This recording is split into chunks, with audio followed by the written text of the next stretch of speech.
very much for this important case before you all. And we talked a lot about, and you heard during jury selection, that the state of Florida has the complete burden of proof, and we accept that. And we're here today to show you how we have met that burden bestowed upon us. Now we're finally going to talk about what does the state of Florida have to prove, and then I'm going to tell you why we presented what we did in relation to us meeting our burden.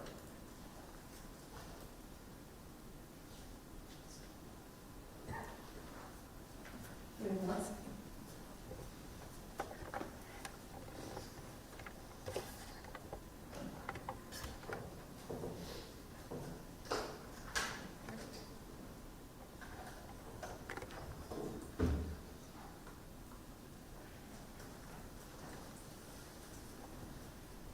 So you heard this as well in jury selection, that a crime occurred. We've alleged 3. And did the defendant commit the crimes that we've alleged? You all will be able to use the testimonial evidence. And again, like Your Honor has already stated, and I'll further reiterate it, if I say something that is different from your memory, then please rely on your own memory. I'm going off of what I believe the evidence shows to argue to you all today. We also have physical items for you all to think about too. You have the defense interview, you have the 911 call, you have medical records, you've got the bullet, you've got the firearm.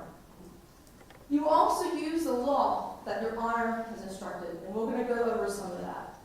And Your Honor is going to provide you all a copy of some of the parts of the law that I have in my presentation.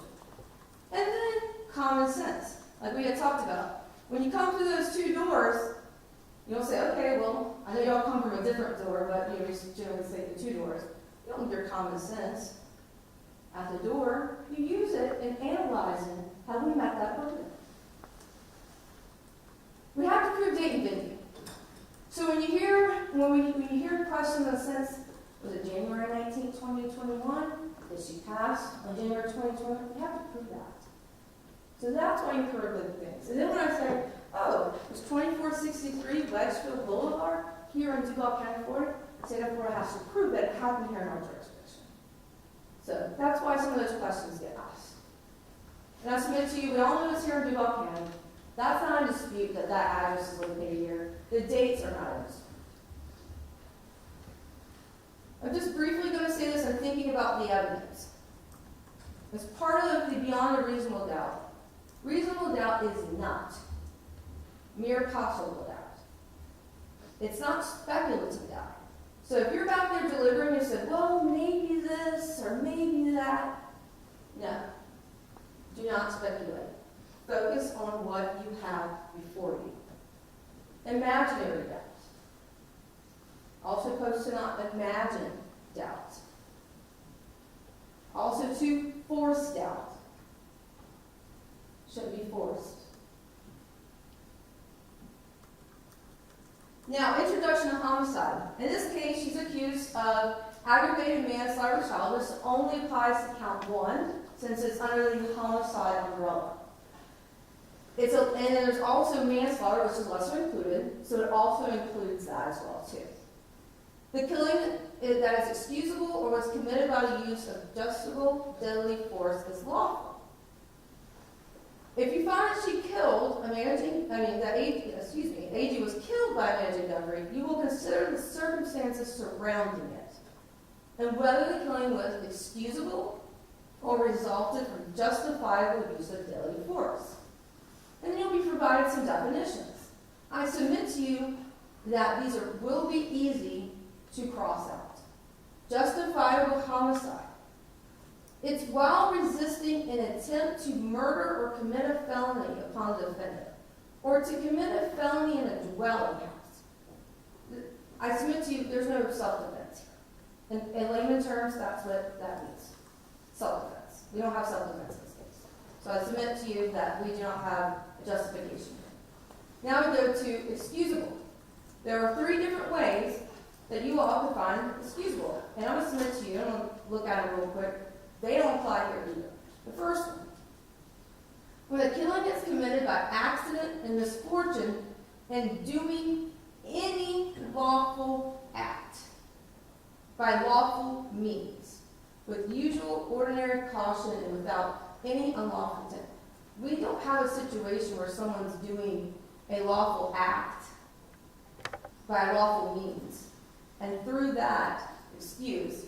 For example, if you started off where somebody attacks you, and you get out your gun and you shoot that person, you are justified if you can show that you are in fear of your life. Well, you shoot that person, and then that bullet further travels to a bystander. And now you have killed 2 people. Well, the person that you are defending yourself against is justifiable. The person, the bystander who got shot, you're excused, because your actions of your self-defense excuses you from being charged with murder on that second person. That lawful act would have been defending yourself. We don't have that situation here today, ladies and gentlemen of the jury. Again, killing occurs by accident, misfortune, and heat of passion. Heat of passion is, I submit to you, when someone comes home and they found their spouse in bed with another.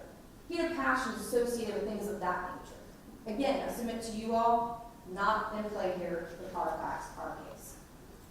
Killing is committed by accident, misfortune, resulting from a sudden combat.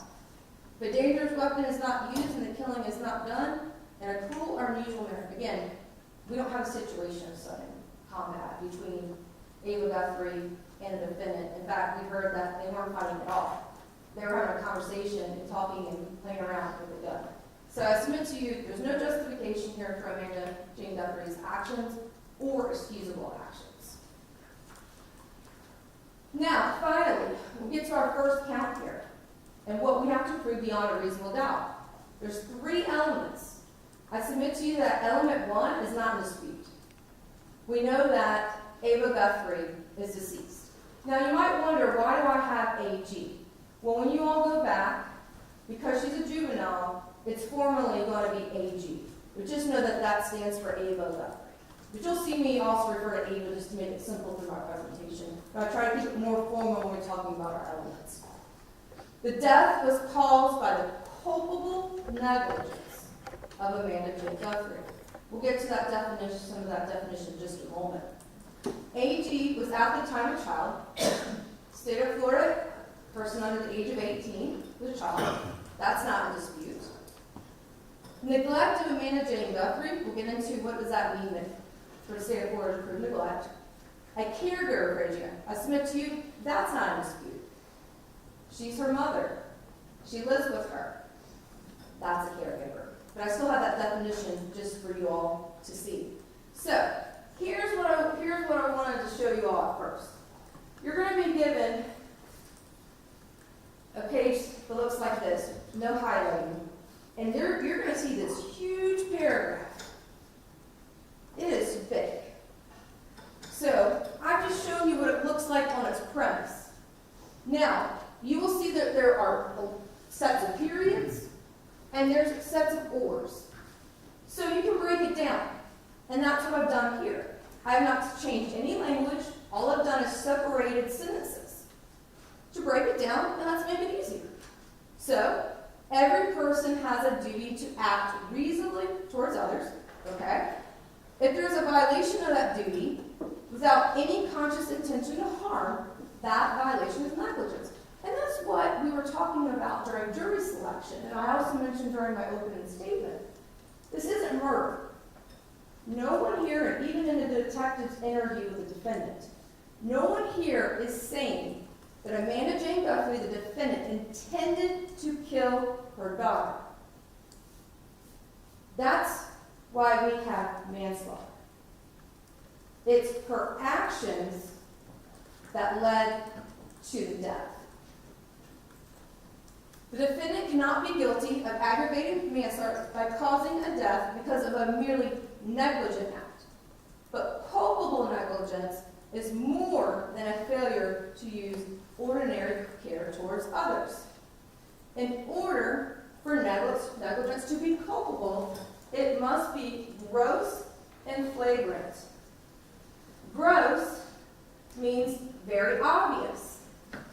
Not securing a gun, pulling a trigger on a gun that you know is not safe, pointing in the direction of your teenage daughter.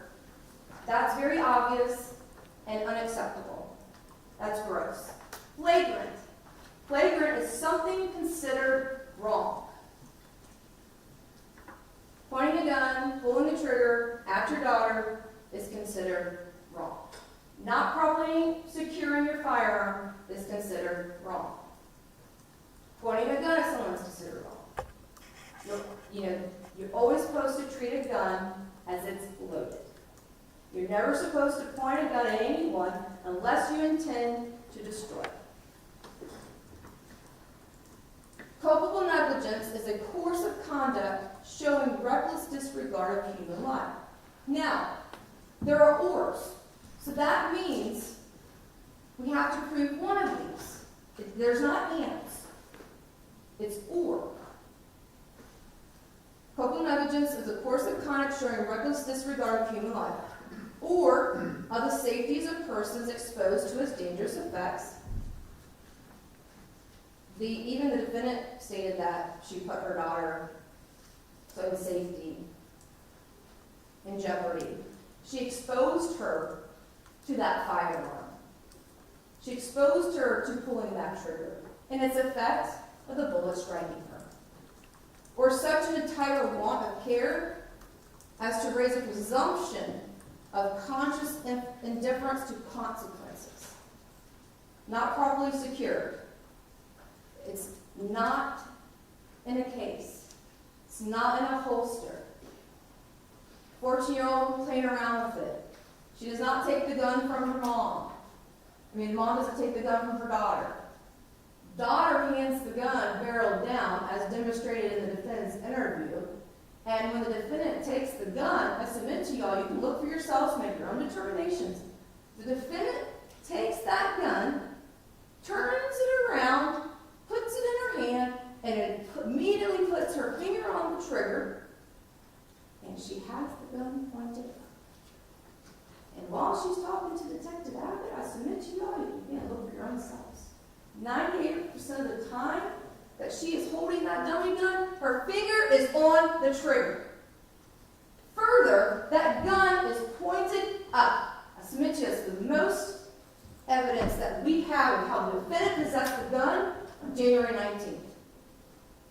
When she's showing and demonstrating to Detective Abbott how she had the gun.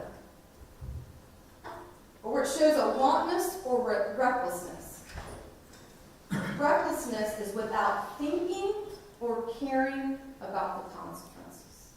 Again, the defendant stated her own focus was herself and getting caught. Grossly careless disregard for the safety and welfare of the public. We have that here, grossly careless. Or such an indifference to the rights of others as is equivalent to an intentional violation of such rights. Obviously, the safety of Ava and being properly cared for was not done in this case. The negligent act or omission must have been committed with an utter disregard of the safety of others. Not making a firearm safe. Not making sure your 14-year-old girl won't get shot. Complete disregard, impreventable for Ava. Culpable negligence is consciously doing an act or following a course of conduct that the defendant must have known or reasonably should have known was likely to cause death or great bodily harm. Taking a firearm, not making it safe, pointing in the direction of your daughter, pulling the trigger, she should have reasonably known that death or great bodily harm would occur. Every gun is to be treated as it's loaded. Defendant cannot be guilty of aggravated manslaughter if the killing was either justifiable or excusable. Those are the two things that we just discussed earlier on. Again, child under the age of 18, which we have. Caregiver means a parent, adult, house member. That's what we have here with the defendant and the victim. Now, neglect. That's element 3. Because number 1 is that she's dead. 2 is the culpable negligence. 3 is the under 18, caregiver, and then neglect. Another thing I wanted to point out too, this is an or. State doesn't have to prove 1 and 2, but I submit to you all that 1 or 2 is applicable here. Defendant failed to provide care, supervision, and services for the child's physical health. She took her health. Caregivers failure to make reasonable effort to protect. She did fail to protect, but it was from herself. Neglect may be based on repeated conduct or a single incident. So we can take all those actions from that day, or one single action of pulling that trigger at her daughter. So this doesn't have to be January 1st, these actions commence leading up to January 20th. It can be one act or a series of acts. Now, you're also going to see that there's lesser included crimes. There's lesser included crimes of aggravated manslaughter of a child, and then also the possession of a controlled substance that we'll get to momentarily. So what this means is, we start out with the highest, which is the aggravated manslaughter of a child, and then lesser included means less to prove as well too, usually. So we have manslaughter. We've got neglect by culpable negligence of a child causing great bodily harm, permanent disability, or permanent disfigurement. Culpable negligence inflicting injury. Manslaughter by itself, where it's not aggravated manslaughter with the child, is that she is dead. And then 2, because there's 3 elements, remember, for aggravated manslaughter of a child. There's only 2 elements for manslaughter. And 2 is intentionally committed an act or acts that caused the death, or was caused by the culpable negligence. Well, we've talked about the culpable negligence definition, so I'm not going to go over that. That's for you all to deliberate and discuss later on. And then intentionally committed an act or acts that caused her death. I submit to you as well, we've proven A or B. But again, I submit to you all, we've proven the higher offense because she is a child, the defendant is the caregiver, and we've proven neglect and culpable negligence.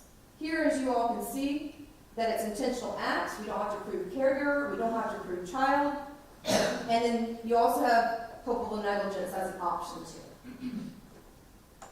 Now, if you all believe that this is the more appropriate charge given the evidence, you will be asked to make a further finding, and it's regard to a firearm. Whether or not the defendant carried, possessed, or used a firearm during the commission of that firearm.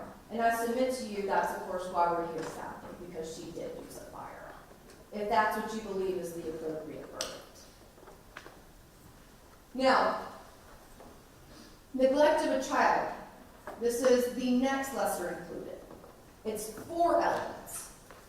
This is, again, where you're going to see it's willfully or by culpable negligence, failed or omitted to provide her with care, supervision, and services. So you're going to probably see some of the same type of definitions, because that's part of the neglect definition that you all will see, and I just showed moments ago, under the neglect definition for aggravated manslaughter of a child. I submit to you all that we have proven that as well. And then 2, in doing so, cause great bodily harm, permanent disability, or permanent disfigurement. I submit to you that that is not a dispute about the injury to Amanda Guthrie. Caregiver, we have proven under the age of 18, not a dispute, we have proven. But again, it's the state's position, we have proven neglect and culpable negligence. Again, both of those are required for aggravated manslaughter with a child. As you can see, as you go lower, there's different and less things to prove. And then lastly, for count 1, there's one more lesser included, and that's just simply culpable negligence. So if you can tell, it went from aggravated manslaughter to child, then the manslaughter without the child and caregiver, then just neglect, and now we're just culpable negligence. Amanda Guthrie inflicted actual personal injury, which we have, and then did so through culpable negligence. Again, I submit that we have, but again, we have more, and that's why we're asking for that aggravated manslaughter with the child. Shooting or throwing deadly missiles. This is three elements that we have to prove beyond a reasonable doubt. Shot a firearm that would produce death or great bodily harm. We have evidence of that. The defendant admitted that. We have physical evidence of that. We have the bullet. We have the bullet strike. We have the casing. We have the firearm. We have obviously blood where Amy got shot. So I submit to you, and then it's within a public or private building that's occupied. Occupied, private building being the residence. And then the defendant's acts were done wantonly or maliciously. The state does not have to prove both.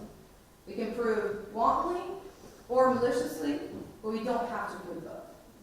Wantonly means consciously and intentionally with reckless difference to consequences with the knowledge that damage is likely to be done to some person. Again, intentionally pulling the trigger, not making the gun safe, pointing the gun at your daughter, shows a reckless indifference. Remember, reckless means without thinking or caring, and that the damage could be done. Maliciously means wrongfully, intentionally without legal justification, with knowledge that the injury or damage, again, it's wrong to point a gun, she intended to pull the trigger, no legal justification that injury can occur. And then it is not necessary for the state to prove a defendant acted with malevolence toward a vehicle or structure itself that the state proved she acted with a wanton or malicious attitude directed toward an individual within or near the vehicle or structure. There's no lesser included for count 2. So count 3. Certain drugs and chemical substances are by law known as controlled substances. Cannabis is a controlled substance. We heard that from expert Caleb Carey, that cannabis is a controlled substance under Florida Statute 893.03. There are 3 elements to prove in this offense. That she possessed the substance, it was cannabis, and it weighed more than 20 grams. Again, we had Caleb Carey states evidence 19 that this was cannabis. She did the raw weight, not all this packaging included, and it was over 60 grams. So we clearly have over 60 grams, over 20 grams. It's cannabis, it's a controlled substance. And I submit to you, this is not in dispute.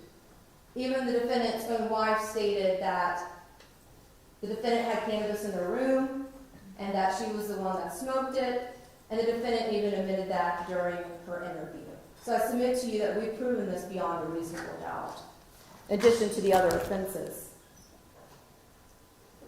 Then there's a further finding similar to the lesser included of manslaughter. And this is just some of the definitions, though, surrounded by possession, where she just has to know the existence of the substance and exercise control. We know that from her own statements and the fact she's rolling a joint. We got the pictures also to show that she's exercising control. Defendant's wife says it's hers as well. And also talking about control of the nature of the item 2.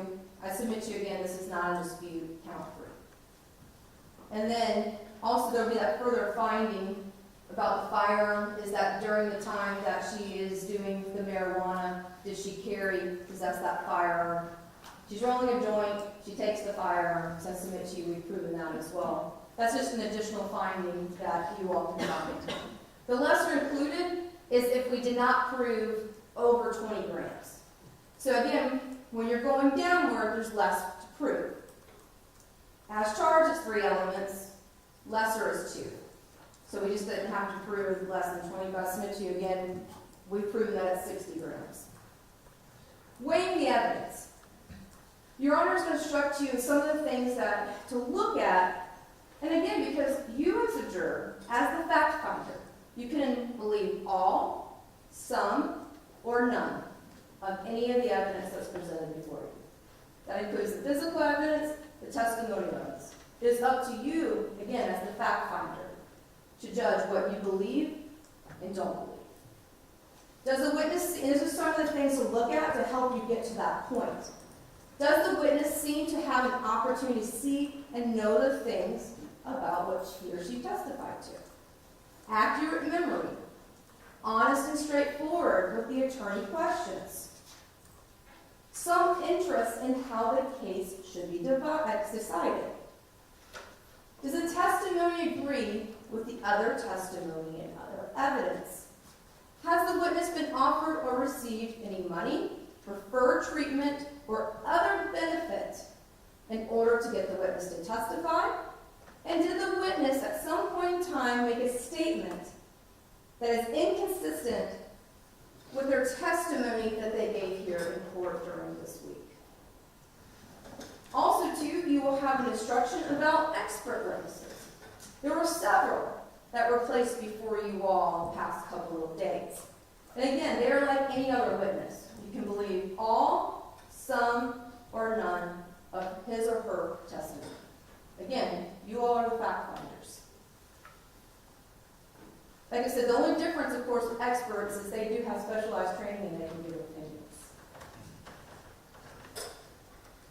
So, breaking down the evidence and what the state of Florida was doing. Because sometimes it might not make sense. Okay, well, state did this. Okay, now the state's doing this. So this is where we try to wrap it all for you.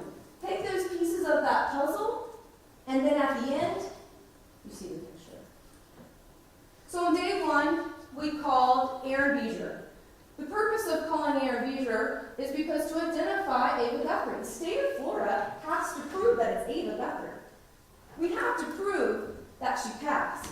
We have to prove that Dr. Hightech, because he doesn't know who she is. That's why they do that identification photo. So family can identify their loved one. So that's why we called Mr. Beezer. To show that, in fact, we're talking about Ava Guthrie here. No doubt. Samantha Robinson. We called her to introduce the 911 call. The defendant's statements before she had a time to reflect on what she did. I submit to you the most raw statements. Officer Munoz Robbins, the first primary officer, for her body cam footage. What the scene looked like when she arrived. What happened as she arrived. Again, to show you that front view of what happened. Lieutenant Kent, that Ava was taken to the hospital. That she went to UF of Health, Shands, not far from where we sit right now, here downtown. Because we have to also show that she went to that hospital, and we also have to show she died at that hospital.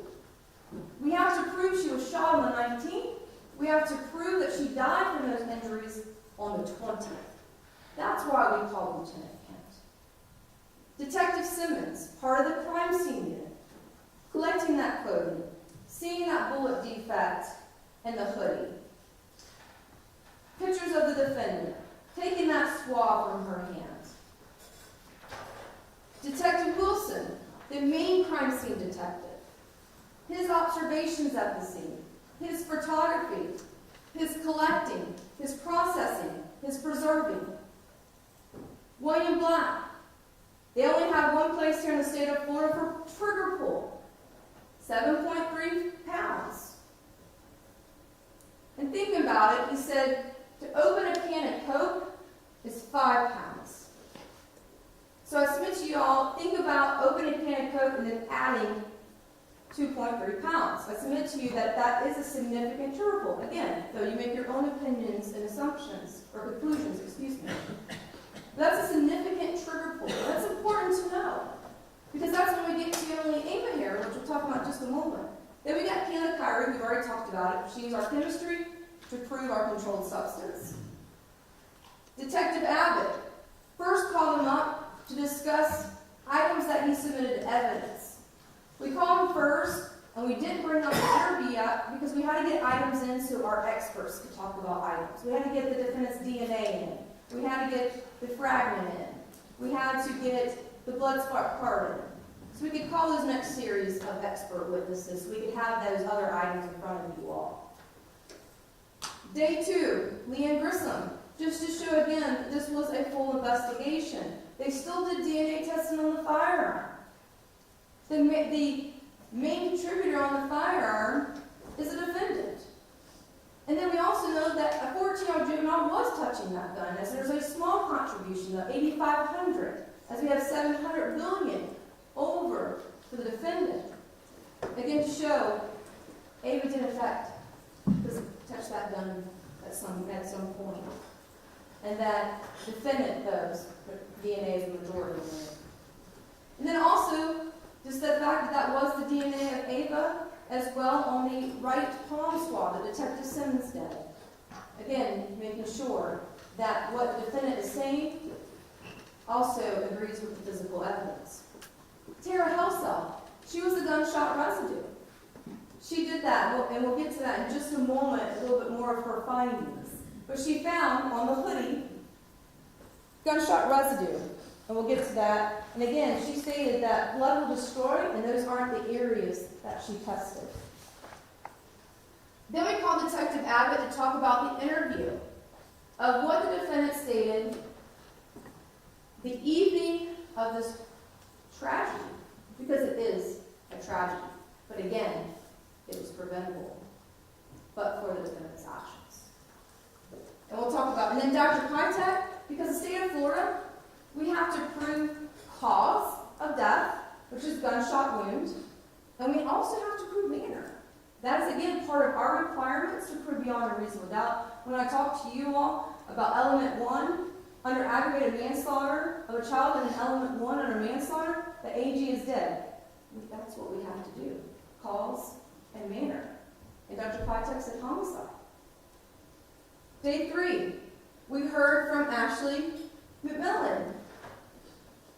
She stated that she was not present at the time, that it was the defendant's marijuana, that the defendant did smoke marijuana every day, that it started off as an ordinary day, that the defendant did call her on the phone after 911, and she also stated that the defendant told her that it was a ricochet.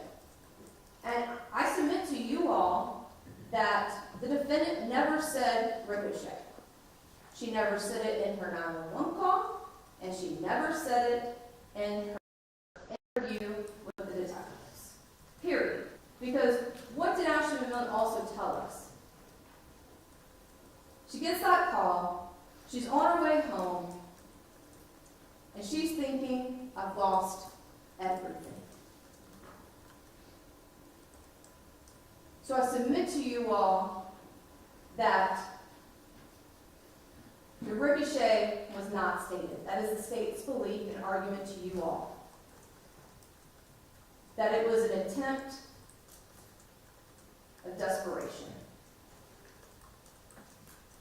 Because had that bullet ricocheted, I submit to you all, defendant then did not tell 911 and did not tell detectives.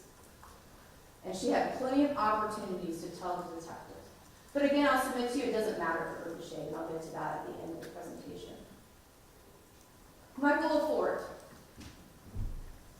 Again, you make your own opinions, your observations, but I submit to you that he appears that he is an expert in everything. Not only crime scene reconstruction, but GSR, autopsies, blood spatter. He had an answer for everything. And I submit to you that was the most telling during his testimony, besides when he didn't want to remember previous statements he made to me, such as, I'm not a firearms expert. That was one of the ones. Saying it was an extremely dangerous situation, that he was fired. Why is that important? Because he reached out to the defense after he's fired, adopted his old employer's report, and they got paid. I submit to you, you can use that towards whether you believe or disbelieve Michael LaFort's testimony. And then also, too, what was telling, when Mr. Bear and myself was up here and asked him, please show how this happened. He was off 11 inches for when he had me stop the gun. And and Mr. Bear got the ruler and we put it down, 11 inches. Now, I submit to you, he knows that that can't be presented before you all. Because that bullet strike can't be that close to Amanda Guthrie and then still make it all the way up 5 feet 6 inches and strike her in the right side of the head. It's got to come up with some angle to try to fit what we do know about the crime scene that can't be altered at the crime scene. We can't alter the bullet strike. We can't alter where the casing was found. We can't alter where Ava was hit. We can't alter that it was an upward movement. We can't where the bullet was found, that it was 5 feet 11 inches. We can't alter Ava's head. We can't alter the space. Because I submit to you all, when you're looking at the pictures, each tile is 18 inches. So then, after he was wrong, and saying, oh, no, that's not how it was, even though that's what he had just shown, he then has Mr. Bear completely turn his head sideways. I submit to you, is that reasonable? That's forced out. I submit to you, a person isn't talking to their mother after just handing over a gun, and now they're completely looking sideways at what? The wall. There's another person there. The wall. I submit to you, that's ridiculous. But again, Mr. LaFort has to try to find some way, somehow, to make his theory work. Then you heard from Mr. Parker. I think we all learn, again, make your own observation. He likes to talk. He likes to draw maps. He likes math. But I submit to you all, he has a lot of knowledge. And he talked about how, if in any way that was a bullet defect, 47-degree angle. Because one of the things, there's a couple of things that Mr. LaFort and Mr. Parker agreed upon. Not many, but a couple. They both agreed that when a bullet becomes deformed in any way, it loses speed, it loses volume, it loses velocity. So the fact that a bullet can skid in a close proximization to the victim and somehow with enough speed, because we're not talking about a couple inches, ladies and gentlemen. We're talking about 5 feet 6 inches. So with my heels on, I'm 5'8". I am Ava Guthrie's height, ladies and gentlemen. So that means that bullet has to strike the floor and come up, because again, I'm 5'8" with my heels, and strike right here. As the defendant states, I'm facing toward her. I submit to you that's unreasonable, and you can also use your common sense. Gravity sets in, velocity is left, it's impacted a hard surface. There's no way a bullet can come back that far off and then strike someone in the side of the head. And that's, of course, what Mr. Parker was telling you. Now, just here's a couple of clips from that one. Again, the most raw statements, before time to reflect what she's done, before Ava has passed. What does she say? And this is no detective intervention, by the way. This isn't detective telling her what to say. This is her on her own. And did she pick up the gun herself? Did she shoot it back to herself right after? No, it wasn't. The bear wasn't in there, so I just shot it. And I just shot it up, but somehow I shot it up. How much more raw can you get? Can't. No time to reflect on what you did and the consequences of what you did. Okay, tell me exactly what happened, man. My daughter and I were showing our gun. We were just playing around, and then all of a sudden it went off. There was I guess an extra bullet in it. What do we learn from that raw statement? Playing around with it. A dangerous weapon with your child. I guess it had an extra bullet in it.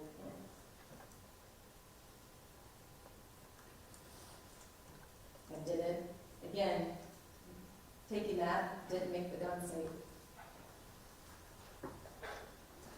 So in thinking about the body camera footage, it gives us an idea of how Ava was positioned at the time that Officer Muniz had arrived. So in thinking about it, the gunshot residue, what is on Ava is a towel. And during the 911 call, the defendant says she gets the towel from another room. So I submit to you that towel was not in the room when gunshot residue was shot, when the gun was shot. So we would not anticipate there's gunshot residue on that towel to transfer gunshot residue to 5'8", right here, on top of that hood, gunshot residue. If we were to believe the defense's theory, a gun that's pointed down, and gunshot particles do not travel up. They go down. And that also, too, that the defendant is not touching Ava. I'm not saying that she never touched Ava, ladies and gentlemen, but she's touching the towel, which, again, I submit to you, had no gunshot particles, maybe some transferred on it, but there was none originally because it was not in the room at the time. And a big thing was made about, and the defendant stated, also Ashley McMullin stated, oh, we kept it high up on wall, on top of that TV. Well, nobody did measurements of it. I even asked Mr. Report, did you make a measurement of it? No, we didn't. So, did a screenshot here at 2 minutes and 14 seconds in to show you all that the defendant is taller than the armed wall. And what we heard from Ashley McMullin is that the defendant is 5'6". So we now know that that armed wall is less than 5 feet 6 inches. That's not kept up high on a tall armed wall. And Ava was 5 feet 8. And what I also wanted to show is that the space. I want to show you a couple pictures. Again, there's our armoire that we now know is not really tall. And how much stuff is in this room? How much clutter is in this room? There's not a lot of space for people to get to. Again, thinking about that couple of negligence and that gun, there's not many places to go here.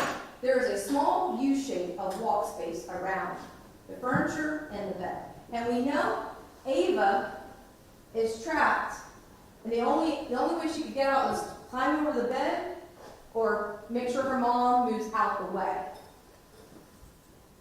Again, State's Evidence 13-5I, again, showing the small space, the clutter, the drugs, that we don't have a lot of room to work with regards to this firearm and discharging this firearm. Now, in the crime scene, again, we know it's a controlled substance. Here are the different canisters. And then what do we also know regarding the defendant's attention by this physical evidence in this photograph? I'll submit to you all that shows us. She got her tobacco out, she got her cannabis, she got it together, she got her rolling paper, she got it rolled, it's just ready to be lit. That's what she's doing while her daughter is playing with the gun.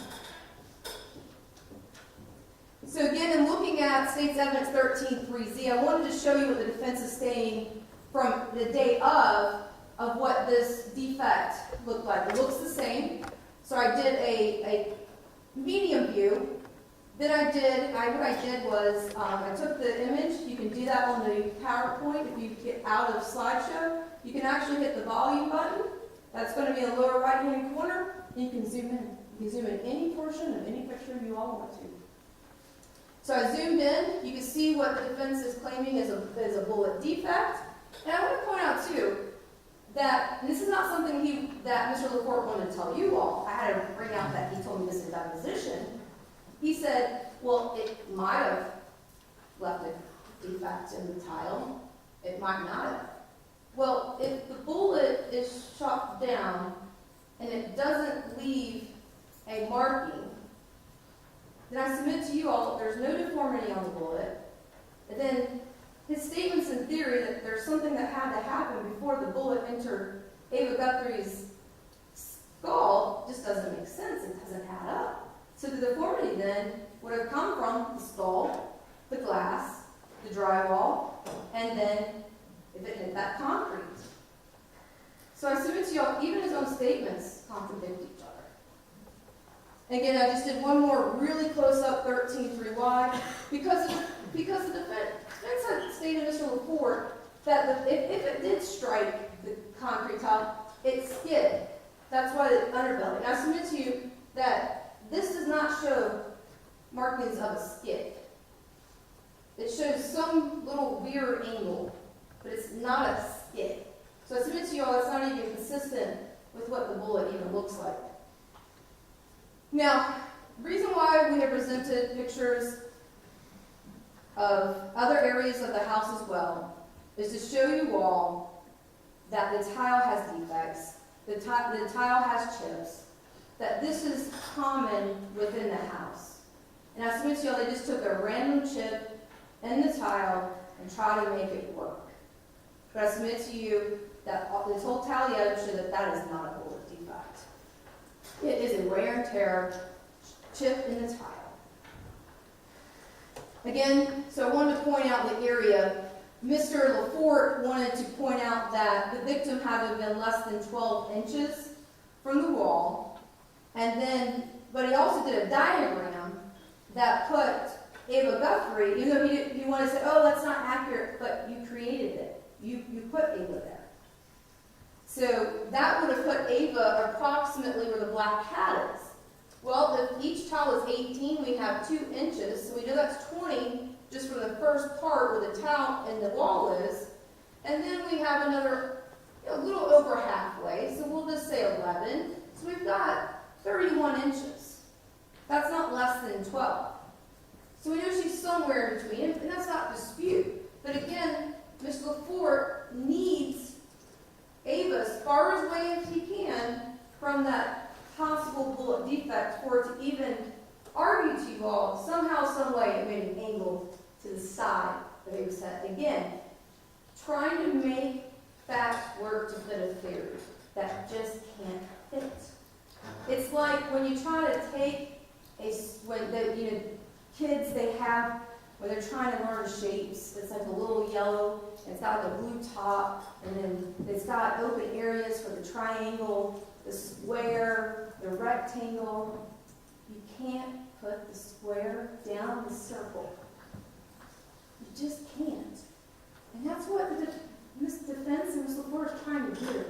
They're trying to make you all think that square can fit in the circle hole. Again, just showing you the bullet defect in 13.5b. Again, the blood splatter in 13.5d. We heard from Mr. LaPorte and Mr. Parker about it, that this shows, of course, that her head would have been facing towards it.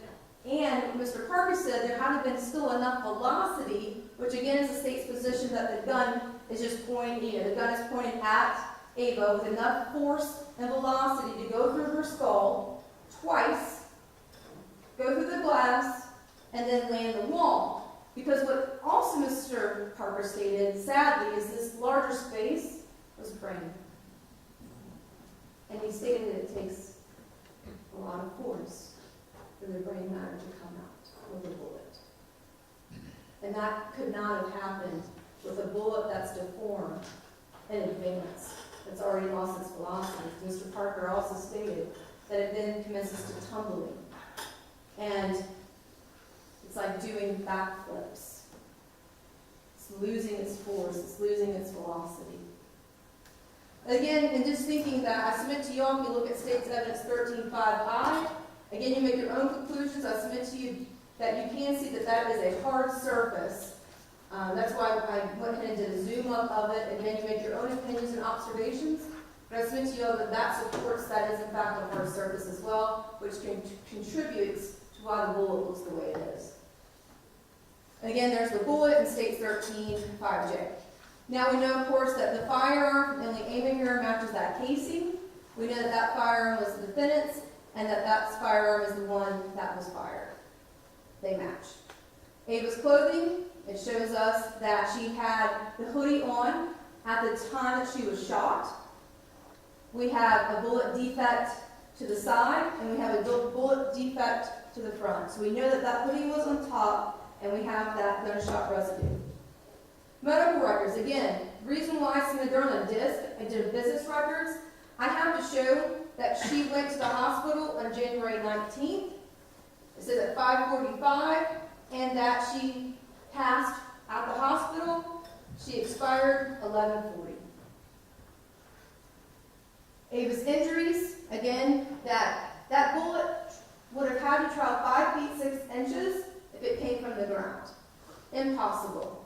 And then still continue, ladies and gentlemen, in an upward momentum. And again, also leave that fragment.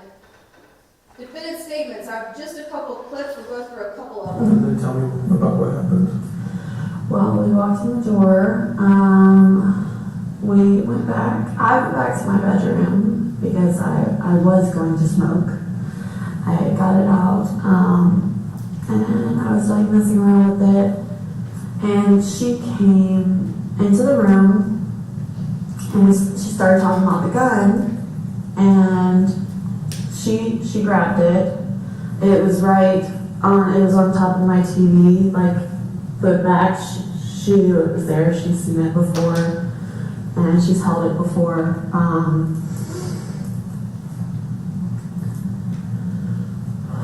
And then she handed it back to me, and I was looking this way,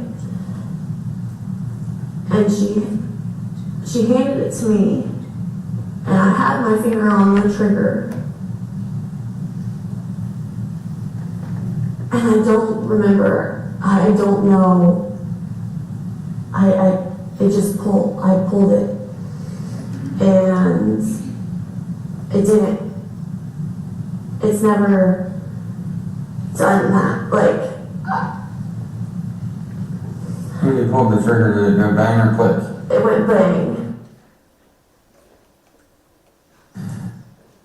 So, do you mind standing up? Just to kind of give me. So you're there, she's here. Let's pretend that this is the dresser, the arm wall is behind you, and this is the bed right here. So you have the bed, the arm wall, yeah, the bed, the arm wall, and this is the dresser. So, And I was here rolling. rolling a joint. Mm-hmm. Okay. That's what I was like focused on thinking about. She's kind of like playing around with it. Mhm. Is she like messing with it like this? There wasn't. No There was manipulation? nothing. Yeah. she Okay. didn't do that. No finger on the trigger or anything like that? No. Okay. And you said she kind of handed it to you? Yes. Exactly like this? Okay. Yeah, and then I just did this, put my finger on it, and I don't know what happened.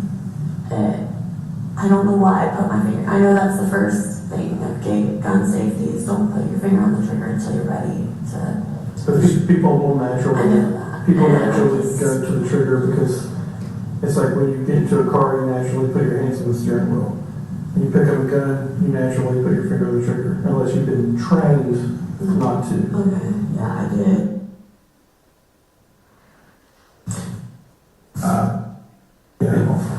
The firearms safety, she handed you the gun, and obviously, however she did it, it was in a quasi-safe manner where you didn't get shot or she didn't get shot at that time.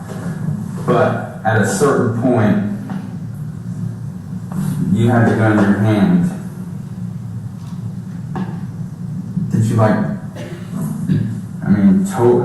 don't know, that trick, that muzzle's pointed somewhere. The muzzle of the gun, the end of it. Mm-hmm. And that's the bad end. That's the end that goes bad. Yeah.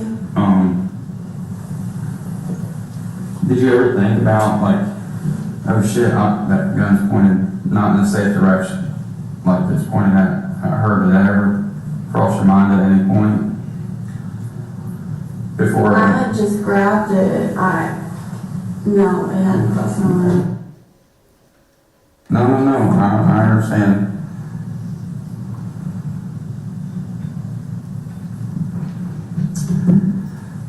Last question.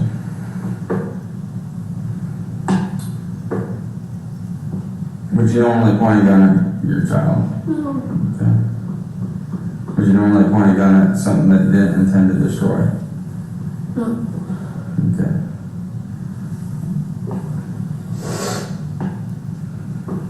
So, today, when you had the gun in your hand, and it was pointed at your daughter, and you pulled the trigger,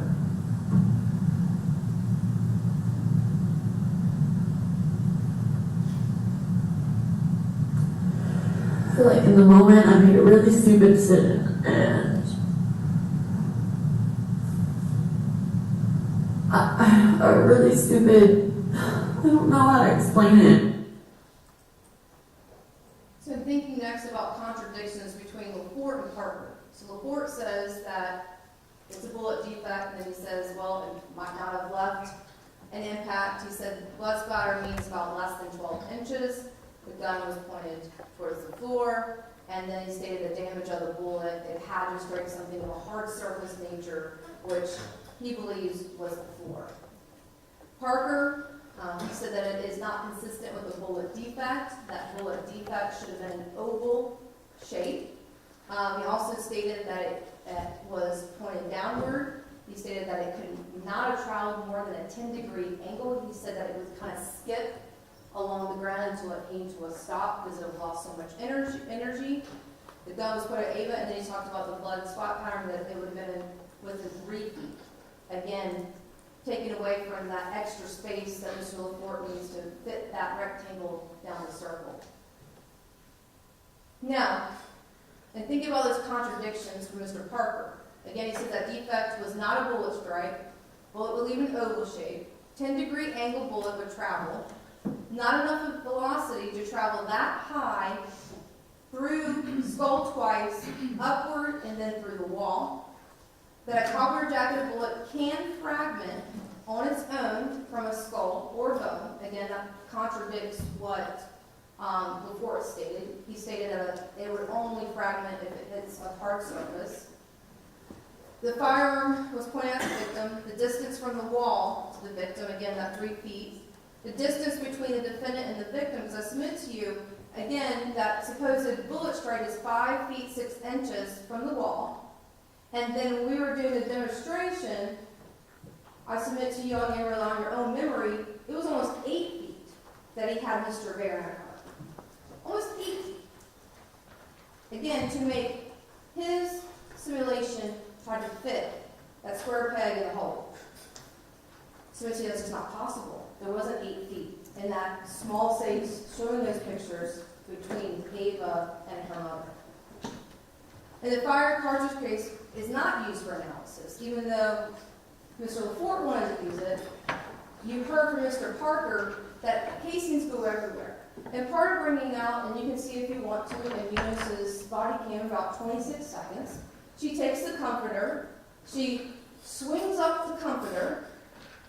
Anything could have gone fine, we don't know. And then we see medical personnel come in, put items on the bed. And then also what do we see? We see that they're bringing Ava out. We have 3 JFRD personnel come in. We have a defendant in there. We also have Officer Eunice Robbins. They are kicking things. They are pushing things. They are trying to get Ava out. At any point in time, that casing can be kicked. It can be moved. That's why Mr. Parker said it's not reliable to really help in reconstruction, because they go where they go. They can be moved where they're moved. Now, Mr. Parker's not the only one that contradicts. Who else contradicts? Again, that body cam I just talked about. The Detective Wilson also said, who, by the way, the Detective Wilson has the same position that Mr. LaForte used to have with JSO, that he's using as his training and experience to make these opinions. And Detective Wilson stated there was another bullet defects or strikes in that room except the one to the wall. Then Emily, she also contradicted. That copper jagged bullet, she said it can fragment from tile, from glass, from drywall, and bone. And she even, I submit to you, gave us an example of the time that she saw how it fragmented from bone in one of her own cases. She also said that the bullet slightly deformed. The defense has made a big deal that it's drastically deformed, that it only can come from a hard surface. Well, Emily Amherst says, no, it's only slightly deformed, actually. Then we heard from Tara. She said you can't see GSR from the naked eye. She has to use 1,000 times microscope to see it. And well, the jack of all trades, Mr. LaForte, yeah, I can see gunshot residue. Sure can. He doesn't have any formal training, I submit to you all, in regards to gunshot residue. And then Tara also says that blood conceals gunshot residue. Mr. LaForte's answer? Oh, blood doesn't destroy gunshot residue. Again, no formal training. And then Tara also says that cloud comes out and the particles fall. They don't drift. They don't go upward. They fall. And why is that also inconsistent? Because if we're with the defense theory that the gun is pointed down, that cloud is down here, ladies and gentlemen of the jury. That's a couple of feet. I'm 5'8" like Amanda Guthrie. Got to get up to here, on top of here for that gunshot residue. We know that towel came from a different room.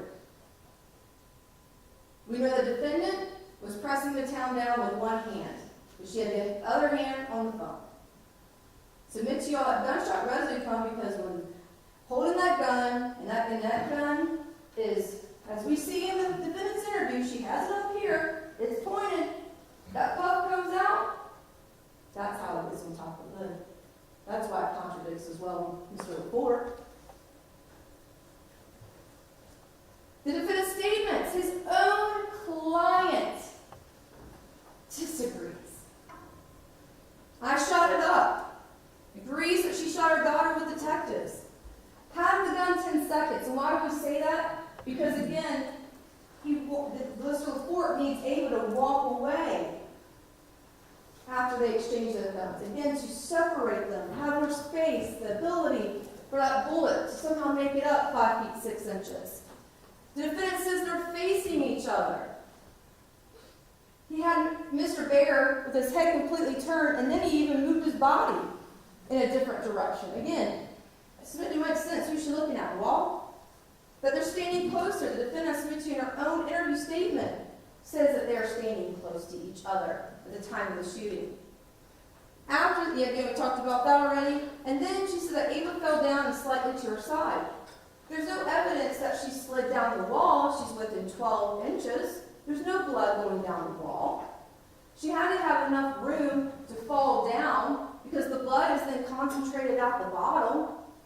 We got the blood spatter where she got shot. She fell, as the defendant stated, and slightly to her side. There's no blood spatter or blood going down the wall. If she's within 12 inches, excuse me. And then she shows how she holds the gun. She shows it up. She doesn't point it down, nor does she ever say 911 or defend her interview. I shot the gun down. Period. It is never stated. Now, does it matter? This is my last thing, ladies and gentlemen, and I'm out of here. Does it matter which direction the firearm is pointed? No. Why not?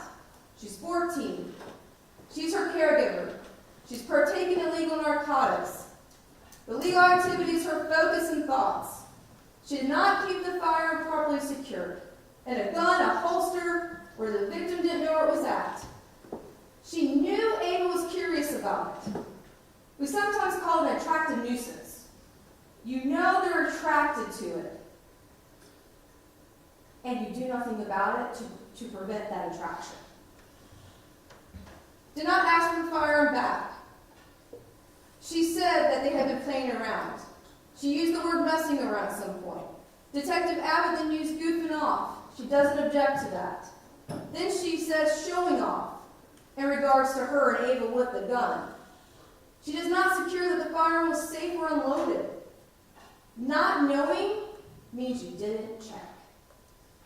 She put her finger on the trigger. She shows that they are close to each other. She puts her finger on the trigger. She shoots the gun. When she pulled the trigger of the firearm not long after, Ava asked her, "When's the last time you shot?"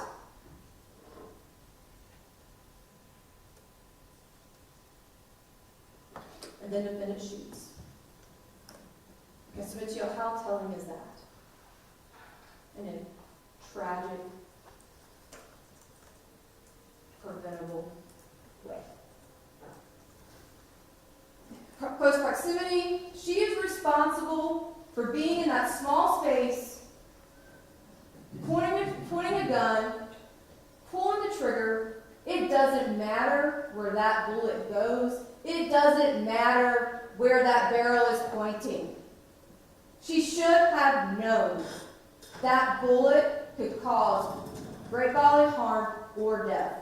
Shooting a gun, close proximity to another person in a small space. It doesn't matter where that barrel was pointed. It's preventable. Even before their own experts stated, the attempt to recreate the scene was extremely dangerous. And anyone who did it would be an idiot. Ladies and gentlemen, this is aggravated manslaughter of a child. It doesn't matter where that end of the barrel was pointed. Well, State of Florida, then why did you make such a big deal about it? Why did you make sure then to call Mr. Parker? Because submitting the truth, submitting what actually happened, not running from it, making sure you all get the full picture and the right picture. But again, it doesn't matter where the barrel was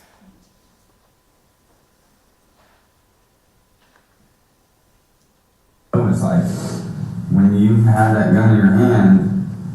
I was reckless. Okay. I wasn't making, You just weren't making a smart decision. no. I was thinking, Ladies and gentlemen, jury, thank you for your time and attention.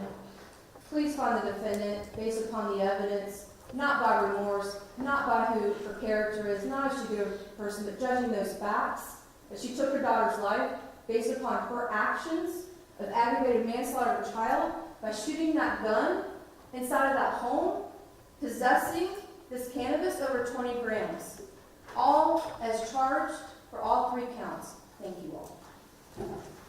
All right, thank you, Ms. French. Mr. Landis, closing argument.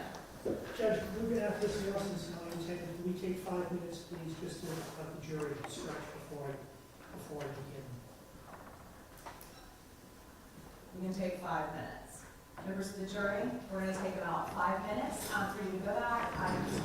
Restroom, grab a quick drink of water. Remember, do not discuss the case amongst yourselves or with anyone else or do any outside research. Is everyone agree? All right. We'll see you in 5 minutes.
have like an hour and 20 minutes on it and have like another hour on the other one.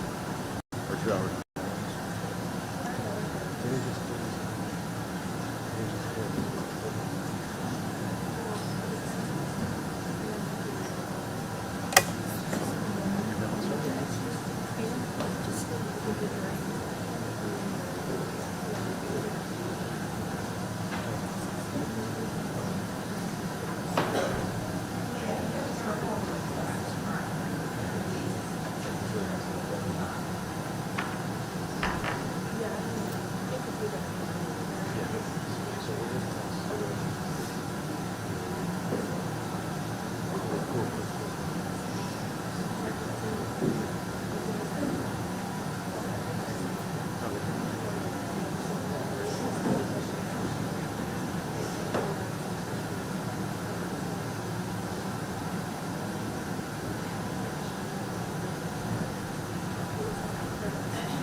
All right, you ready to bring in our jury?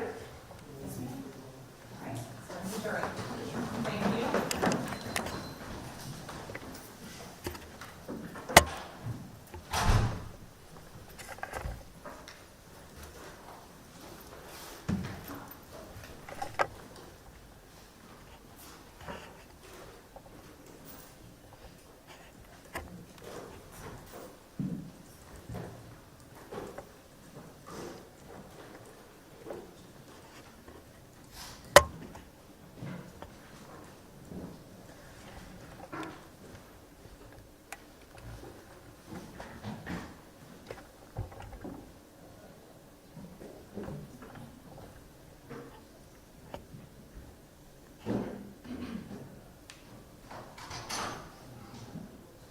The jury is entering the courtroom. All right, thank you. All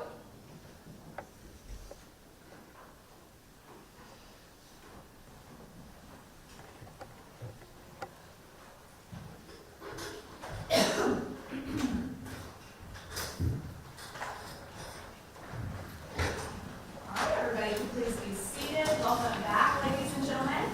We are now going to proceed with final argument by Mr. Landis on behalf of Ms. Guthrie. Thank you, Your Honor. May it please the court. Yes, sir. Ms. Fishman, Mr. Mayor, Ms. French, ladies and gentlemen of the jury. As I told you in my opening statement, Amanda Guthrie owned a gun and kept it in her house for protection. She believed it to be unloaded when her responsible 14-year-old daughter, who had handled the gun before, picked it up, handled it, looked at it, and then handed it back to her mother. Amanda Guthrie's finger went to the trigger, accidentally pulled it, and it fired. She was not high or impaired in any way when she did this. This was an accident, ladies and gentlemen, pure and simple, a freak accident.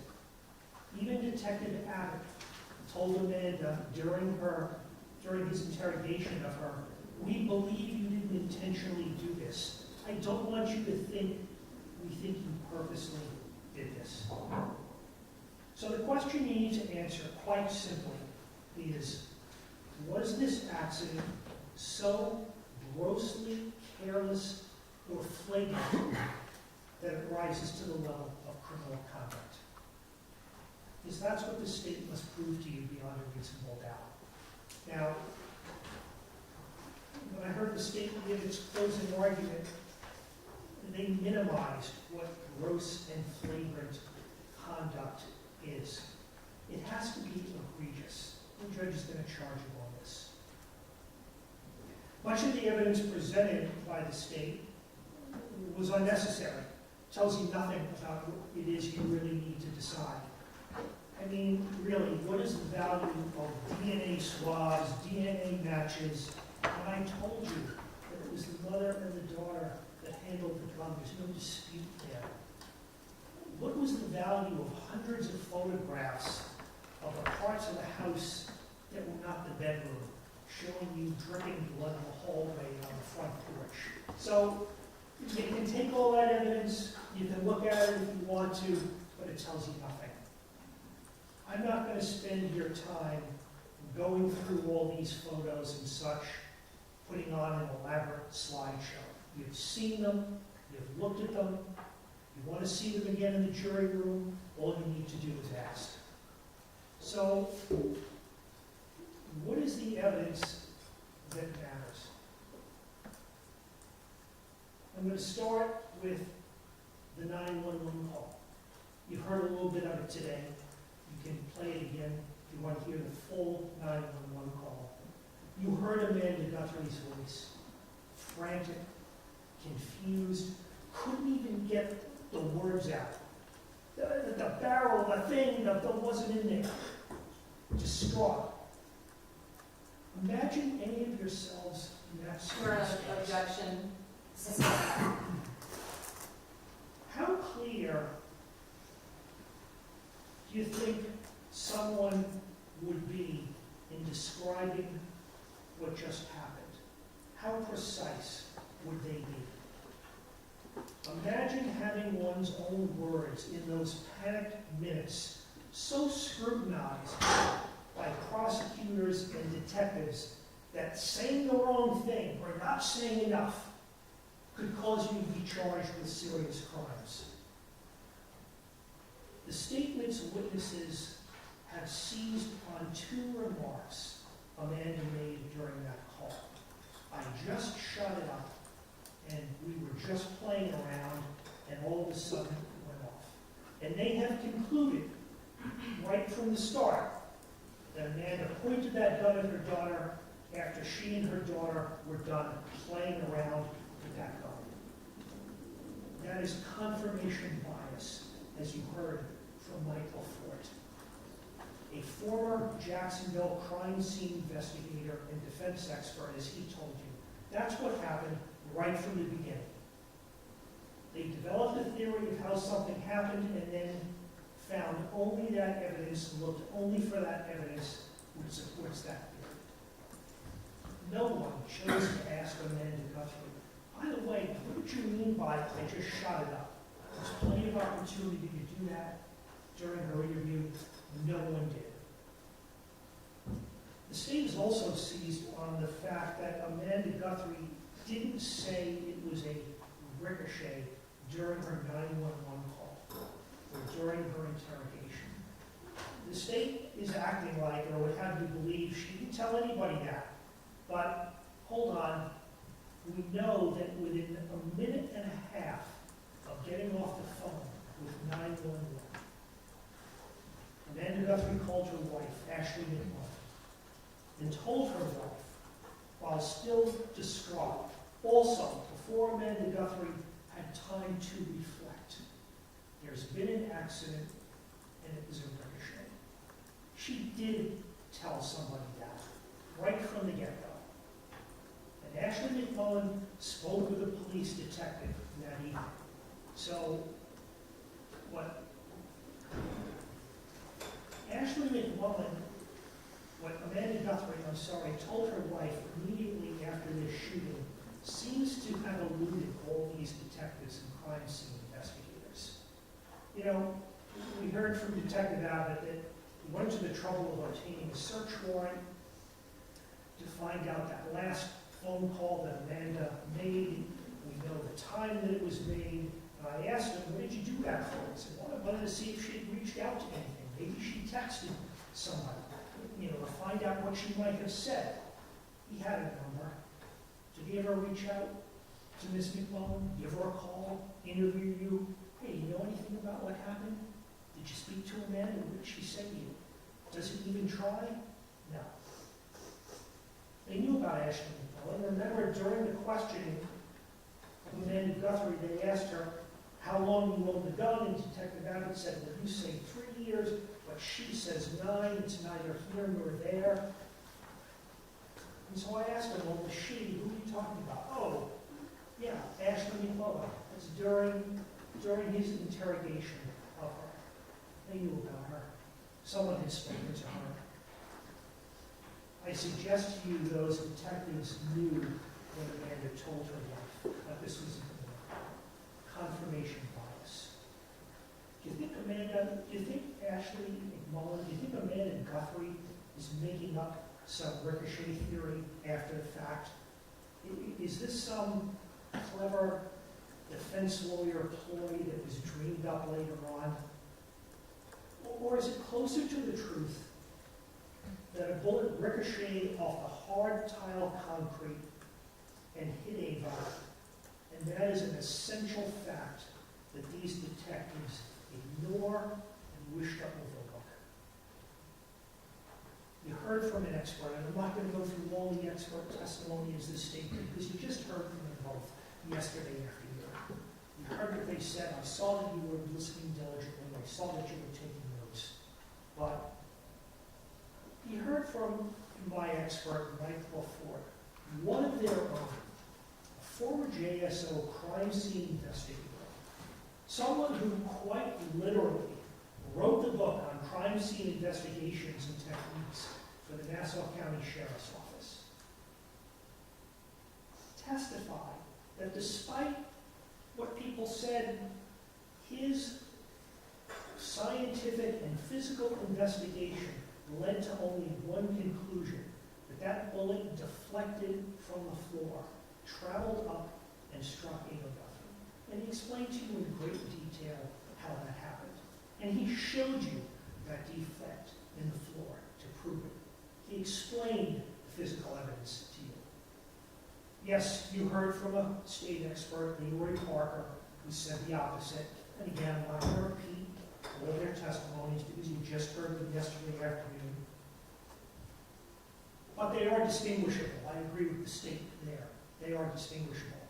One of these experts was professional, laid everything out, documented items carefully, and even told you, and I think this is very telling, that just because a defense lawyer might contact him or contacted his firm doesn't mean they're going to take the case on if they've determined that the accused is in fact guilty. They'll turn them away. The other expert that you heard from was haphazard, mistake-making, couldn't answer a direct question to save his life, engaged in speculation, and was opining on a defect in the floor that he didn't even think was important enough to put in his report. You know, I'll take a Michael Ford over Leroy Parker any day. What did Ms. Guthrie tell the detectives during her interview? For starters, she told them not once, but several times, that when Ava handed her the gun, the barrel was pointed down. In response to the question, do you know where she was shot at? Finally, someone is asking her, do you know where she was shot? And saying, Detective Abner says, do you know where she was shot at? She told those detectives, I don't know if it hit her in the right side or if it maybe hit something else and then hit, and she never got the chance to finish her thought because she was interrupted. Wasn't she trying to tell them at that very moment that bullet maybe hit something else before striking her daughter? You know, these detectives had a job to do, and that job was not getting at the truth of this matter. That job was to convince Amanda Guthrie that she was pointing the gun at her daughter, because that was what was in their minds after hearing that 911 call. So they questioned her once, twice, finally a third time. You just saw the timestamp on that last clip that was shown by the state. It's 11:33 at night, after she's been in that interview room for 3.5 hours, after she went through that horrific day. So, not caring about herself, Amanda Guthrie agreed. Question after question. You're goofing around with the gun. The muzzle's pointed somewhere. The end of it, the bad end. The gun's not pointed in the safe direction like it's pointed at her. Did that ever cross your mind? You had it pointed at somebody. The gun was pointed at your daughter. And on and on.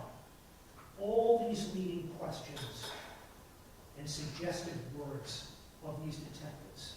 None of these Amanda's words. You know, it struck me when the state just said, when the detective said she was goofing off, Amanda didn't object. Didn't object. Is she a lawyer? Is she supposed to say objection? Objection, detective? So she's beaten down emotionally. She's tired. She's crying. You can see that on the video. So finally she says, yes, blame me. I'm a terrible parent. I made bad decisions. Yes, I put her safety at risk. Even she says I was reckless. So now they can stop because they got what they wanted. And she's finally placed under arrest. Does this type of questioning seem fair to you? Do you really think it's designed to get at the truth, as you were told? Or rather to get Ms. Guthrie to admit to what they were saying? Yes, she's guilty. She's guilty of self-blame. Isn't that what you would expect a mother to say? Can you imagine anybody feeling any worse in that moment than Amanda Guthrie did? Now, as you sit here, you might think to yourselves, well, I wouldn't have gone along with that. I would have spoken up. I would have set the record straight.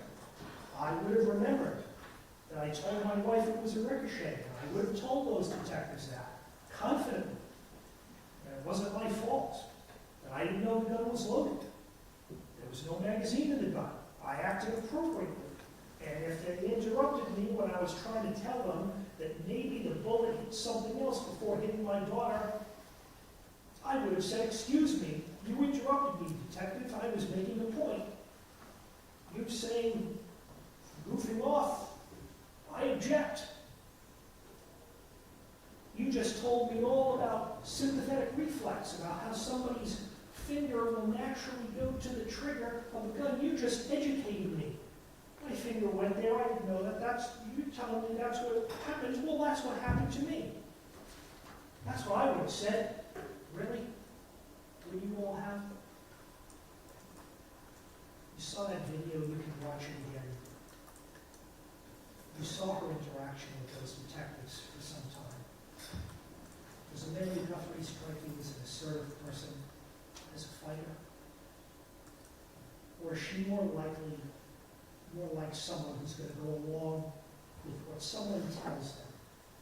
Someone willing to take the blame because of how she's feeling at that moment, to show contrition, especially after what she's been through.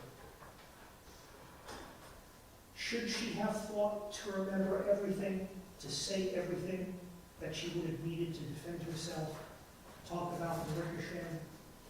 Yes. In a perfect world, yes. But let's not forget what Detective Abbott told Amanda. His words. It's a traumatic event. You'll remember more tomorrow than you remember today. Trauma is one of those weird things. Some people may remember things 30 years down the road that they hadn't thought of. But now they want to hold her to a different standard. Yes, you'll remember things later on. We know this was a mistake. We don't blame you. You can't remember everything. Oh, but for the purpose of the trial, you didn't say this, you didn't say that, you didn't remember everything. You're to blame, you're guilty. So fixated was Detective Abbott on this 911 call that he couldn't even admit the fact that Amanda and Ava were not playing with that gun. And you know, the state can say that she was playing with the gun as many times as they want. It doesn't make it true. Because we questioned Ms. Guthrie about this. Ms. Guthrie said Ava picked the gun up. She was just holding it. She had held it before and then handed it to her mother when she was done with it. So I asked her simply, Doesn't sound like anybody was playing with the gun, does it? Yes, he told me they were playing with the gun. That's what they were doing. Does that make any sense to you? Or does that sound like someone who refuses to admit the obvious? All evidence to the contrary. There's something else like rolling a joint while a responsible 14-year-old is simply looking at a gun and handling it without the magazine in it make Amanda Guthrie's actions gross and flagrant? Or instead, is the marijuana something that, as the detectives told her on several occasions, they don't care about, but it makes things look worse?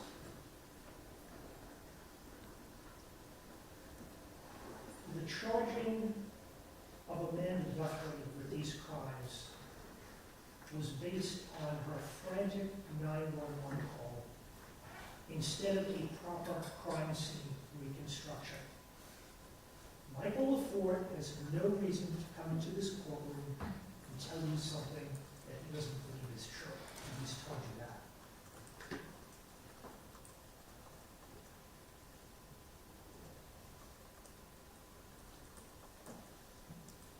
I want to touch on gunshot wound for a moment. A lot was made of that in the state's case.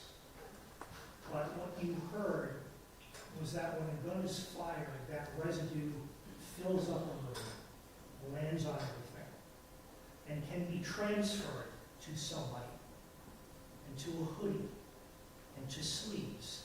You heard that Amanda was tending to her daughter and had her hands up by her head.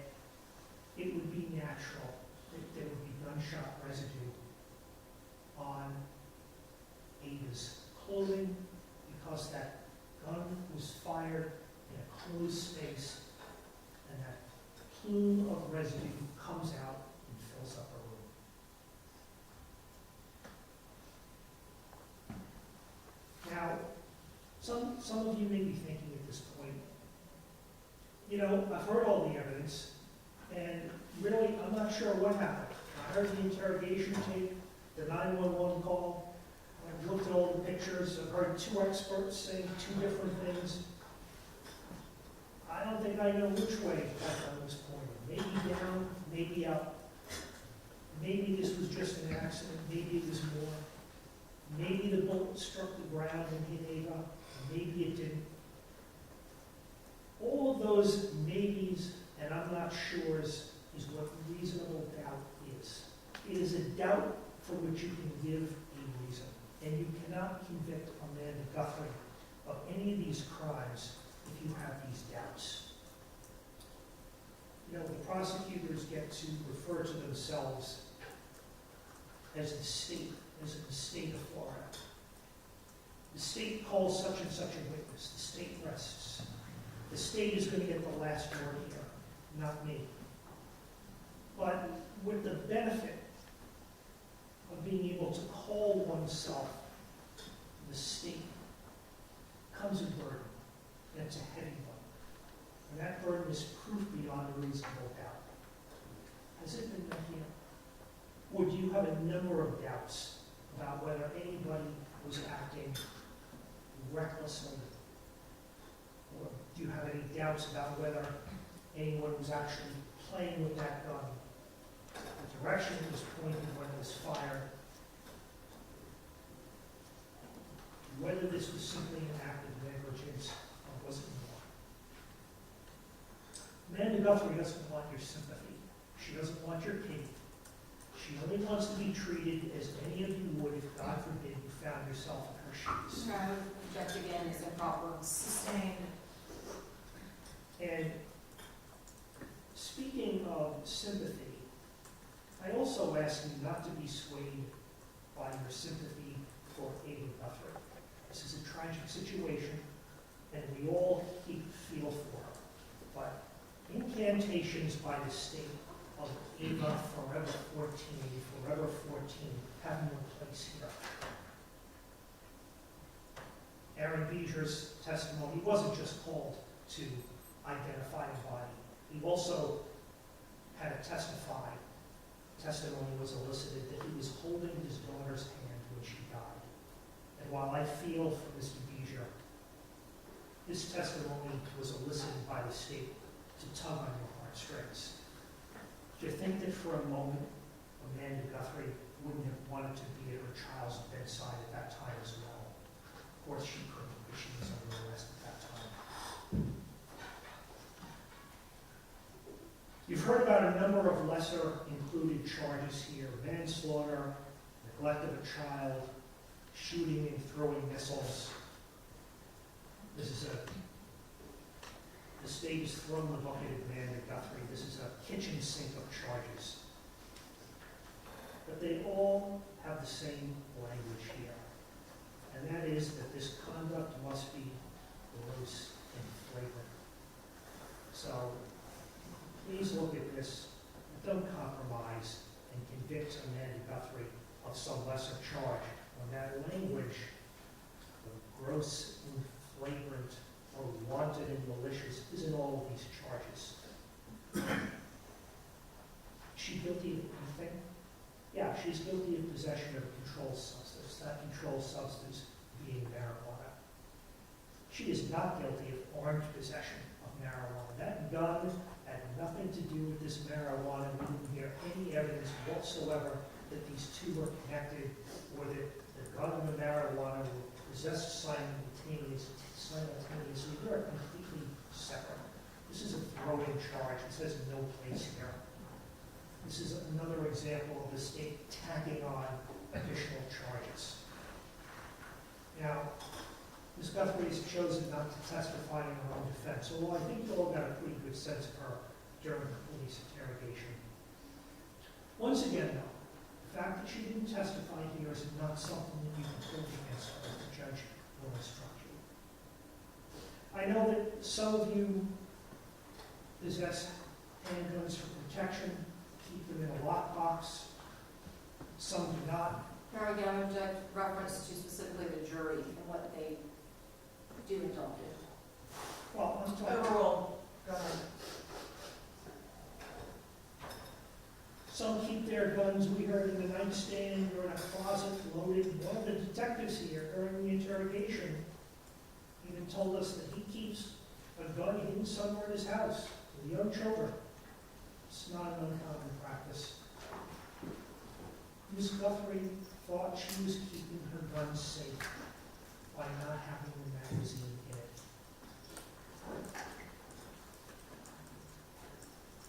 That is not gross and flagrant conduct. That's a mistake. Because it turns out there was one live round in the chamber. It was a mistake. Not a gross and flagrant, outrageous act. Accident that could happen to anyone. So, has a crime been committed here, or was this just negligence? That's what you're here to decide. I suggest to you no crime that's been committed, other than the simple possession of marijuana. Amanda Guthrie should not be sitting in this courtroom. She doesn't belong here. Ava wouldn't want to see her mother here. Quit her of these charges. Find her not guilty. Thank you. All right, thank you, Mr. Landis. Ms. French, does the state care to make a rebuttal? Yes, please, Your Honor. All right. The defense was just up here and talking about to not use sympathy, to not invoke that, but yet he just told you all Ava would not want something to happen to her mother. I submit to you all that is improper for you all to think for 1 second what Ava would want or not want. Because she is gone. Because of her mother. Her life was stolen. It was preventable. Defense, I submit to y'all, misunderstands when he says it's an accident because she did not intentionally and purposely kill and shoot her daughter. daughter. That's why she's not charged with murder. That's why she's charged with manslaughter. That's why Detective Abbott said what he said in the interview. We know you didn't intend to shoot and kill her, but your actions led to her dying. That's where the culpable negligence comes into play. This is not some freak accident. A freak accident, ladies and gentlemen, is I'm walking down the street and a tree falls on me and kills me. That is a freak accident. And then said this can happen to anyone? No way. For this to happen to anyone, that means that people would have to be reckless and careless with their children and their firearms. Not have them properly encased. Smoking marijuana. Not carrying their daughter's claim with it. Not making it safe. That is repulsive to say that anyone could be in the defendant's shoes. And then asking him about, I shut up. I submit to y'all, that speaks for itself. Even Detective Abbott said that during his cross-examination. I didn't have to ask. I shot it up. It's pretty simple, pretty clear. And then says that, oh, well, state got up here and showed all this evidence. They did all these photographs.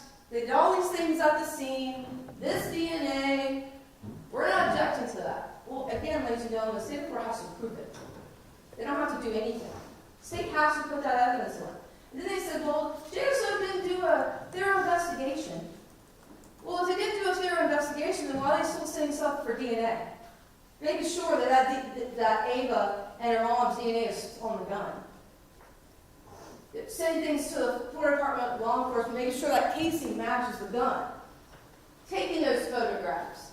Finding that bullet. So which way is it? Did they do too much of a thorough job? Or they did nothing? I suppose you can't have both ways.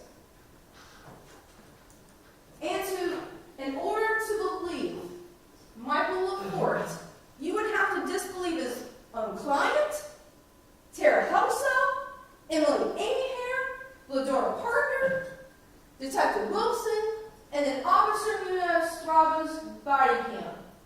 You would all have to disbelieve all of those witnesses to believe Michael LaPorte. I submit to you, when you're thinking about what and weighing witness credibility, does the witness statements agree with other evidence in the case? Is one of the things to consider. You just don't have 1, 2, 3, 4, 6, including the defendant, disagree with Michael LaPorte.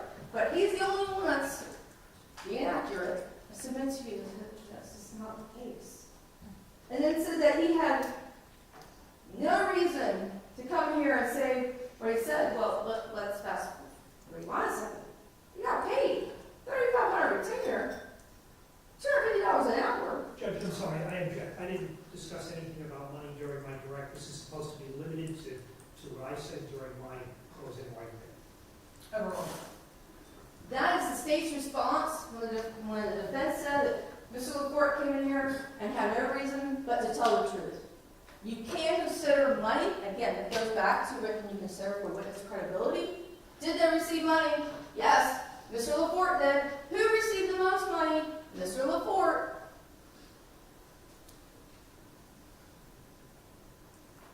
And then the defense wants to talk about that statement. Yes, there's a statement in the interview. It's shortly after when the defendant is showing how she's possessing that dummy gun.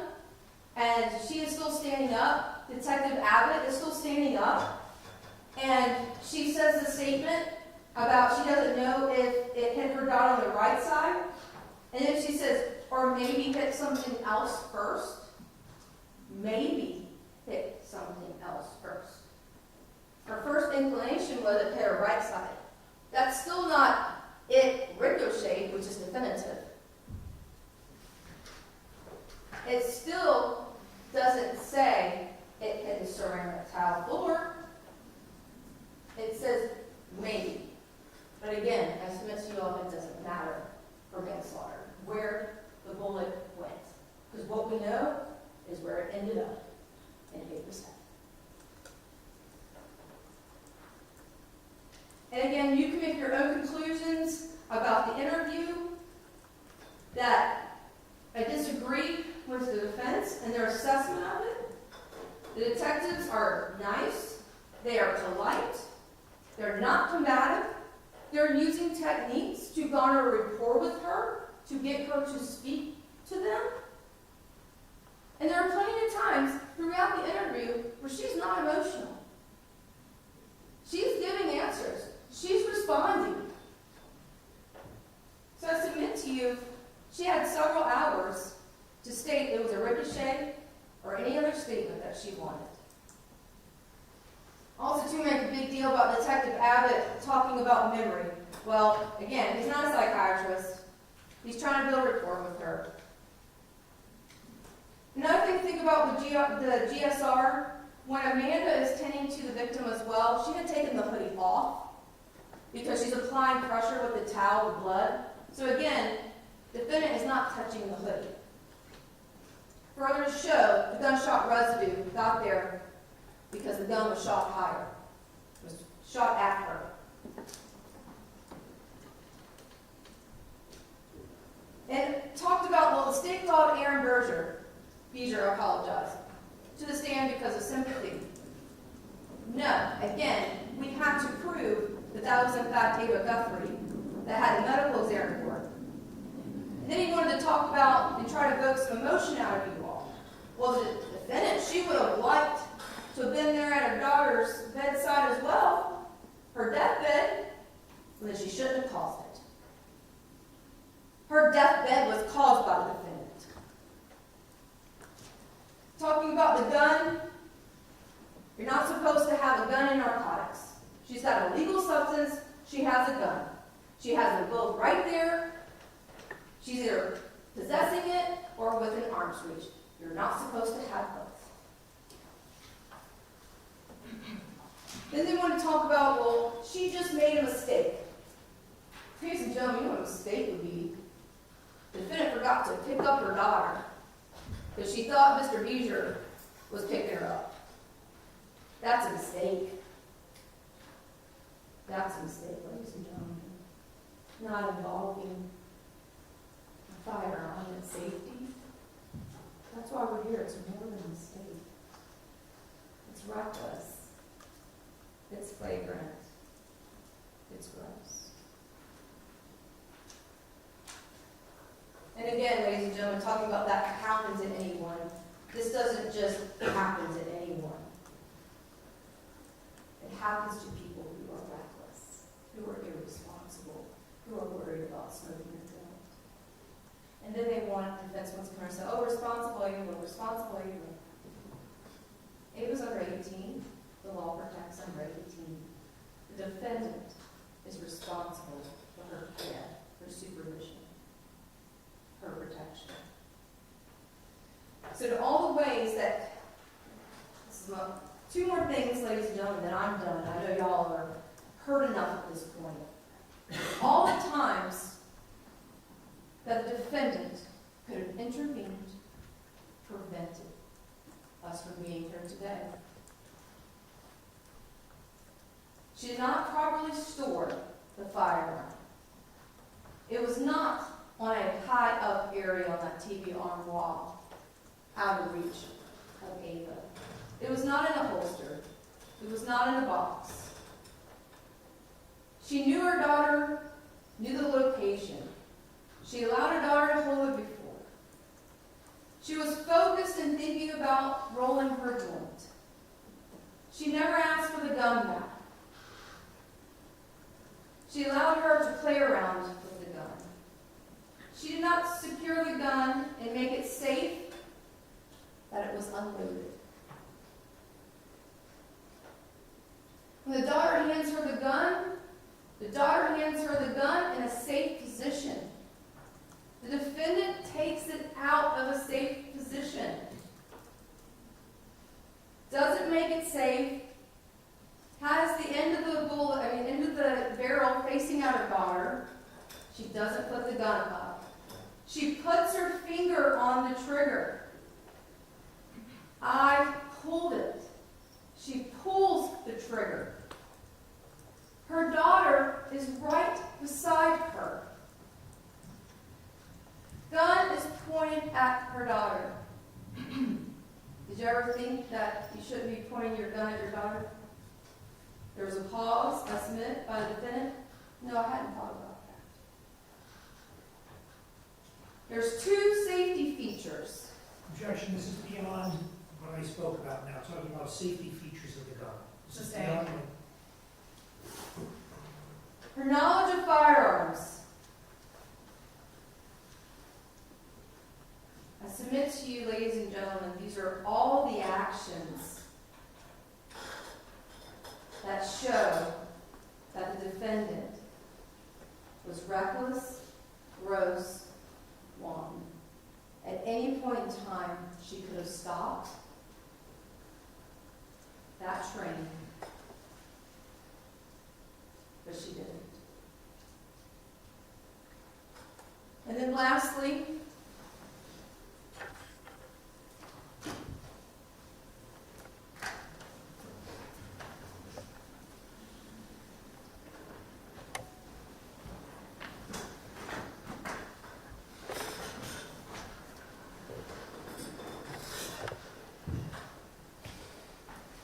the most telling of evidence in regards to how that gun sadly was when the defendant took her daughter's life. Stopped at 9:56:28. She was just handed the gun by Detective Abbott. She has her finger on the trigger. The gun is facing up. The gun is not facing down. Then also, the next image from 9:55:41. She has her finger clearly on the trigger. You can see her finger protruding from the trigger spot. She has the gun pointed upward. And that's another thing. We know her bullet traveled upward. She has the angle of the gun upward. So I submit to you, ladies and gentlemen, this tells us everything we need to know. So, ladies and gentlemen, the jury asks you all to find the defendant guilty as charged to aggravated manslaughter of a child, shooting or throwing deadly missiles, and possession of that marijuana over 20 grams without firearm. Thank you all. All right, thank you, Ms. French. Members of the jury, you have heard and seen all of the evidence which will be introduced in this case. You have listened carefully to all of the arguments of the attorneys, and I am now going to direct your attention to the jury instructions, which I am required to give you, and which I will remind you, you are required to follow.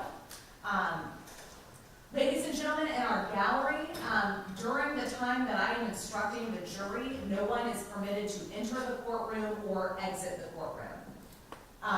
Members of the jury, for your convenience, Mr. Baer is going to pull up the jury instructions on the monitor before you so you can easily follow along as I read them to you. In addition, I am going to be sending one hard copy of these instructions back to the jury room with you. So don't feel like you need to take notes or write anything down. You're going to have everything that I am about to say back in the deliberation with you in hard copy. All right, folks in the gallery, if you want to exit the courtroom, now is your chance. All right. Members of the jury, I thank you for your attention during this trial. Please pay attention to the instructions I am about to give you. Statement of charge. Amanda Jane Guthrie, the defendant in this case, has been accused of the crimes of aggravated manslaughter of a child, shooting or throwing deadly missiles, and possession of more than 20 grams of cannabis while armed. Introduction to homicide. Amanda Jane Guthrie is accused of aggravated manslaughter of a child in count 1. Aggravated manslaughter of a child includes the lesser crime of manslaughter, all of which are unlawful. However, a killing that was excusable or that was committed by the justifiable use of deadly force is lawful.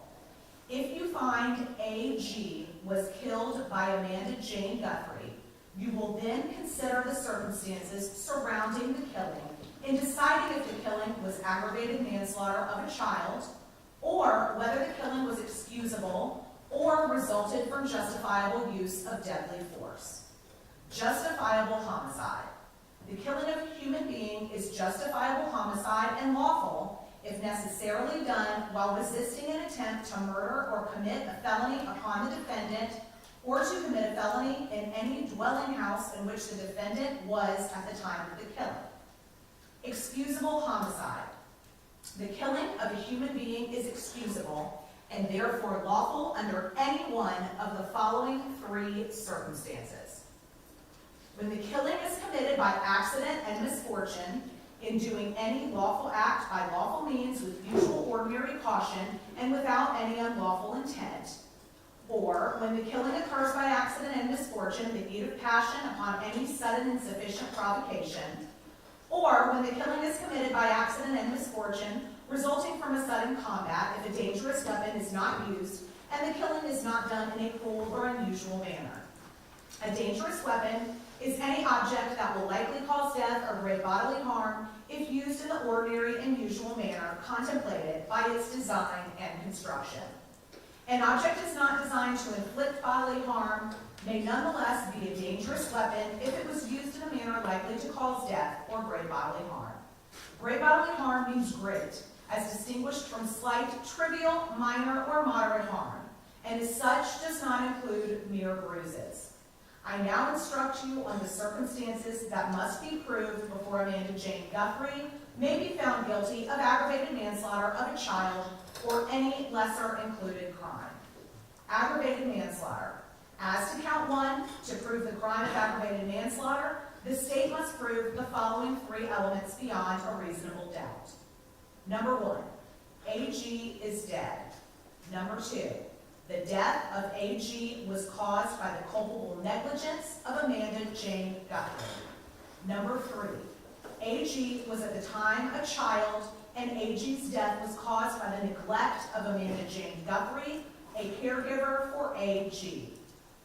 Every person has a duty to act reasonably toward others. If there is a violation of that duty without any conscious intention to harm, that violation is negligence. The defendant cannot be guilty of aggravated manslaughter by causing a death because of a merely negligent act. But culpable negligence is more than a failure to use ordinary care toward others. In order for negligence to be culpable, it must be gross and flagrant. Culpable negligence is a course of conduct showing reckless disregard of human life or of the safety of persons exposed to its dangerous effects, or such an entire want of care as to raise a presumption of a conscious indifference to consequences, or which shows wantonness or recklessness, or a grossly careless disregard for the safety and welfare of the public, or such an indifference to the rights of others as is equivalent to an intentional violation of such rights. The negligent act or omission must have been committed with an utter disregard for the safety of others.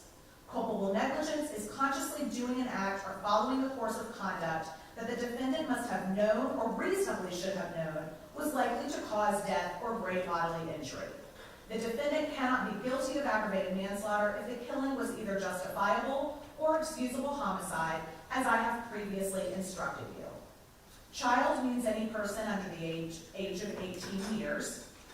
Caregiver means a parent, adult household member, or other person responsible for a child's welfare.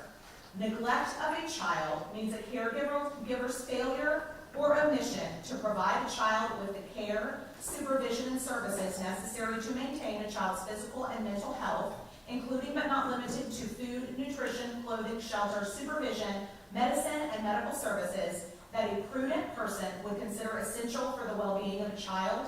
Or, number two, a caregiver's failure to make reasonable effort to protect a child from abuse, neglect, or exploitation by another person. Neglect may be based on repeated conduct or on a single incident or omission by a caregiver that results in or could reasonably expected to result in serious physical or injury or a substantial risk of death to a child. When there are lesser included crimes or attempts. In considering the evidence, you should consider the possibility that although the evidence may not convince you that the defendant committed the main crime of which she is accused, there may be evidence that she committed other acts that would constitute a lesser included crime. Therefore, if you decide that the main accusation has not been proven beyond a reasonable doubt, you will next need to decide if the defendant is guilty of any lesser included crime. The lesser crimes indicated in the definition of aggravated manslaughter of a child are manslaughter, neglect by culpable negligence of a child causing great bodily harm, permanent disability, or permanent disfigurement, and culpable negligence inflicting injury. Manslaughter. As to count 1, to prove the lesser included crime to manslaughter, the state must prove the following 2 elements beyond a reasonable doubt. Number 1, AG is dead. Number 2A, Amanda Jane Guthrie intentionally committed an act or acts that caused the death of AG, or B, the death of AG was caused by the culpable negligence of Amanda Jane Guthrie. Every person has a duty to act reasonably towards others. If there is a violation of that duty without any conscious intention to harm, that violation is negligence. The defendant cannot be guilty of manslaughter by committing a merely negligent act, or if the killing was either justifiable or excusable homicide, as I have previously instructed you. In order to convict of manslaughter by act, it is not necessary for the state to prove that the defendant had an intent to cause death, only an intent to commit an act that was not merely negligent, justified, or excusable, and which caused death. I will now define culpable negligence for you again. As I have said, every person has a duty to act reasonably toward others. If there is a violation of that duty without any conscious intention to harm, that violation is negligence. But culpable negligence is more than a failure to use ordinary care toward others. In order for negligence to be culpable, it must be gross and flagrant.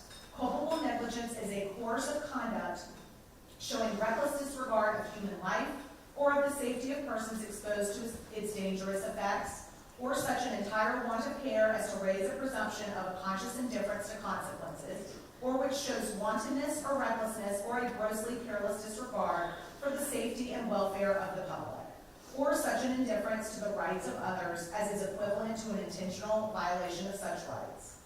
The negligent act or omission must have been committed with an utter disregard for the safety of others. Culpable negligence is consciously doing an act or following a course of conduct that the defendant must have known or reasonably should have known was likely to cause death or great bodily injury. If you find that Amanda Jane Guthrie committed manslaughter, and you also find beyond a reasonable doubt that during the commission of the crime she personally carried, displayed, used, threatened to use, or attempted to use a firearm, you should find her guilty of manslaughter with a firearm. A firearm is defined as any weapon, including a starter gun, which is designed to or may readily be converted to expel a projectile by the action of an explosive. The frame or receiver of any such weapon, any firearm muffler or firearm silencer, any destructive device, or any machine gun. If you find that Amanda Jane Guthrie committed manslaughter, but you are not convinced beyond a reasonable doubt that she personally carried, displayed, used, threatened to use, or attempted to use a firearm, then you should find her guilty only of manslaughter. Neglect of a child, great bodily harm, permanent disability, or permanent disfigurement. As to count 1, to prove the lesser included crime of neglect of a child causing great bodily harm, permanent disability, or permanent disfigurement, the state must prove the following 4 elements beyond a reasonable doubt. Number 1, Amanda Jane Guthrie willfully or by culpable negligence failed or omitted to provide AG with the care, supervision, and services necessary to maintain AG's physical or mental health. Number 2, in so doing, Amanda Jane Guthrie caused great bodily harm, permanent disability, or permanent disfigurement to AG. Number 3, Amanda Jane Guthrie was a caregiver for AG. Number 4, AG was under the age of 18 years. Neglect of a child may be based on repeated conduct or on a single incident or omission that resulted in or reasonably could have been expected to result in serious physical or mental injury or a substantial risk of death to a child. Caregiver has been previously defined. I will now define what is meant by the term culpable negligence. Each of us has a duty to act reasonably towards others. If there is a violation of that duty without any conscious intention to harm, that violation is negligence. But culpable negligence is more than a failure to use ordinary care for others. For negligence to be called culpable negligence, it must be gross and flagrant. The negligence must be committed with an utter disregard for the safety of others. Culpable negligence is consciously doing an act or following a course of conduct that the defendant must have known or reasonably should have known was likely to cause death or great bodily harm. Great bodily harm means great as distinguished from slight, trivial, minor, or moderate harm, and as such does not include mere bruises. As to count one, to prove the lesser included crime of culpable negligence, the state must prove the following two elements beyond a reasonable doubt. Number one, Amanda Jane Guthrie inflicted actual personal injury on AG. Number two, she did so through culpable negligence. I will now define culpable negligence for you. Each of us has a duty to act reasonably toward others. If there is a violation of that duty without any conscious intention to harm, that violation is negligence. But culpable negligence is more than a failure to use ordinary care for others.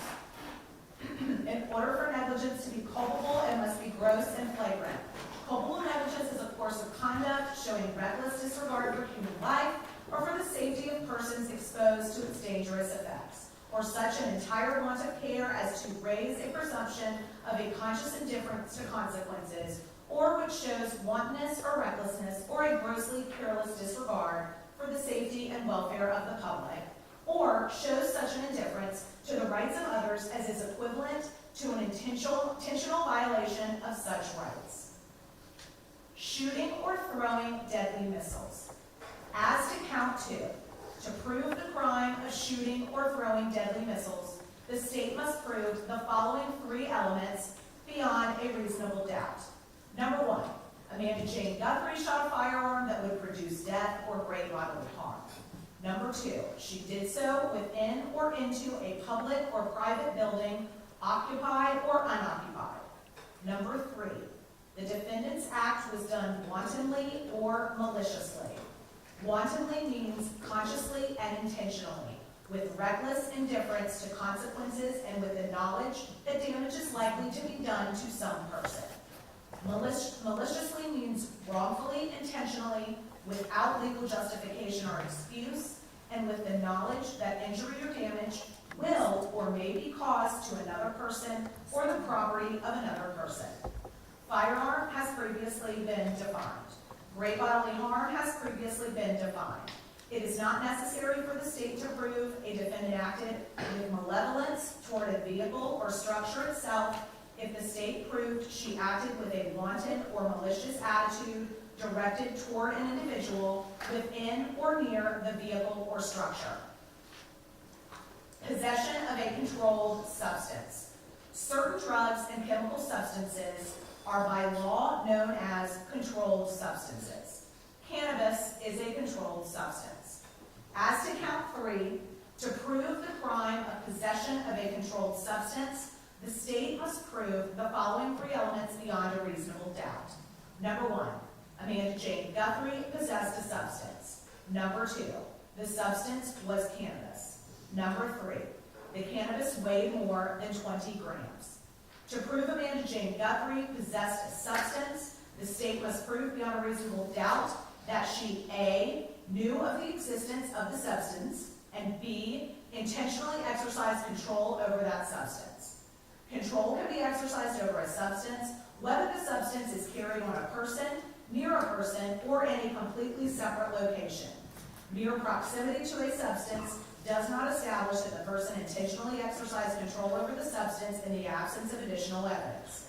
Control can be established by proof that Amanda Jane Guthrie had direct personal power to control the substance or the present ability to direct its control by another. Possession of a substance may be sole or joint. That is, two or more persons may possess a substance. of the genus cannabis, whether growing or not, and the seeds thereof, but does not include any resin extracted from the plant. If you find that Amanda Jane Guthrie committed possession of a controlled substance, and you also find beyond a reasonable doubt that during the commission of the crime, she personally carried, displayed, used, threatened to use, or attempted to use a firearm, you should find her guilty of possession of a controlled substance with a firearm. Firearm has been previously defined. If you find that Amanda Jane Guthrie committed possession of a controlled substance, but you are not convinced beyond a reasonable doubt that she personally carried, displayed, used, threatened to use, or attempted to use a firearm, then you should find her guilty only of possession of a controlled substance. When there are lesser included crimes or attempts, in considering the evidence, you should consider the possibility that although the evidence may not convince you that the defendant committed the main crime of which she is accused, there may be evidence that she committed other acts that would constitute a lesser included crime. Therefore, if you decide that the main accusation has not been proven beyond a reasonable doubt, you will next need to decide if the defendant is guilty of any lesser included crime. The lesser included crime indicated in the definition of possession of more than 20 grams of cannabis is possession of less than 20 grams of cannabis. Possession of a controlled substance. Certain drugs and chemical substances are by law known as controlled substances. Cannabis is a controlled substance. As to count 2, to prove the lesser included crime of possession of a controlled substance, the state must prove the following 2 elements beyond a reasonable doubt. Number 1, Amanda Jane Guthrie possessed a substance. Number 2, the substance was cannabis. To prove Amanda Jane Guthrie possessed a substance, the state must prove beyond a reasonable doubt that she A, knew of the existence of the substance, and B, intentionally exercised control over that substance. Control can be exercised over a substance whether the substance is carried on a person, near a person, or in a completely separate location. Mere proximity to a substance does not establish that the person intentionally exercised control over the substance in the absence of additional evidence. Control can be established by proof that Amanda Jane Guthrie had direct personal power to control the substance or the present ability to direct its control by another. Possession of a substance may be sole or joint, that is, 2 or more persons may possess a controlled substance. Cannabis means all parts of any plant of the genus cannabis, whether growing or not, and the seeds thereof, but does not include any resin extracted from the plant. Date of crimes. The state must prove that as to count 1, the crime was committed on or between January 19, 2021 and January 20th, 2021. The state must prove that as to count 2 and 3, the crimes were committed on January 19, 2021. Venue. It must be proved only to a reasonable certainty that the alleged crimes were committed in Duval County. Plea of not guilty, reasonable doubt, and burden of proof. The defendant has entered a plea of not guilty. This means you must presume or believe the defendant is innocent. The presumption stays with the defendant as to each material allegation in the information through each stage of the trial unless it has been overcome by the evidence to the exclusion of and beyond a reasonable doubt. To overcome the defendant's presumption of innocence, the state has the burden of proving the crime with which the defendant is charged was committed, and the defendant is the person who committed the crime. The defendant is not required to present evidence or prove anything. Whenever the words reasonable doubt are used, you must consider the following. A reasonable doubt is not a mere possible doubt, a speculative, imaginary, or forced doubt. Such a doubt must not influence you to return a verdict of not guilty if you have an abiding conviction of guilt. On the other hand, if, after carefully considering, comparing, and weighing all the evidence, there is not an abiding conviction of guilt, or if, having a conviction, it is one which is not stable, but one which wavers and vacillates, then the charge is not proved beyond every reasonable doubt, and you must find the defendant not guilty because the doubt is reasonable. It is to the evidence introduced in this trial and to it alone that you are to look for that proof. A reasonable doubt as to the guilt of the defendant may arise from the evidence, conflict in the evidence, or lack of evidence. If you have a reasonable doubt, you should find the defendant not guilty. If you have no reasonable doubt, you should find the defendant guilty. Weighing the evidence. It is up to you to decide what evidence is reliable. You should use your common sense in deciding which is the best evidence and which evidence should not be relied upon in considering your verdict. You may find some of the evidence not reliable or less reliable than other evidence. You should consider how the witnesses acted as well as what they said. Some things that you should consider are: number one, did the witness seem to have an opportunity to see and know the things about which the witness testified? Number two, did the witness seem to have an accurate memory? Number three, was the witness honest and straightforward in answering the attorney's questions? Number four, did the witness have some interest in how the case should be decided? Number five, does the witness's testimony agree with the other testimony and other evidence in the case? Number six, has the witness been offered or received any money, preferred treatment, or other benefit in order to get the witness to testify? And number seven, did the witness at some other time make a statement that is inconsistent with the testimony he gave in court? Whether the state has met its burden of proof does not depend upon the number of witnesses it has called or upon the number of exhibits it has offered, but instead upon the nature and quality of the evidence presented. The fact that a witness is employed in law enforcement does not mean that his or her testimony deserves more or less consideration than that of any other witness. Expert witnesses are like other witnesses with one exception. The law permits an expert witness to give his or her opinion. However, an expert's opinion is reliable only when given on a subject about which you believe him or her to be an expert. Like other witnesses, you may believe or disbelieve all or any part of an expert's testimony. It is entirely proper for a lawyer to talk to a witness about what testimony the witness would give if called to the courtroom. The witness should not be discredited by talking to a lawyer about his or her testimony. You may rely upon your own conclusion about the credibility of any witness. A juror may believe or disbelieve all or any part of the evidence or the testimony of any witness. Defendant not testifying. The Constitution requires the state to prove its accusations against the defendant. It is not necessary for the defendant to disprove anything, nor is the defendant required to prove her innocence. It is up to the state to prove the defendant's guilt by evidence. The defendant exercised a fundamental right by choosing not to be a witness in this case. You must not view this as an admission of guilt or be influenced in any way by her decision. No juror should ever be concerned that the defendant did or did not take the witness stand to give testimony in the case. Defendant's statements.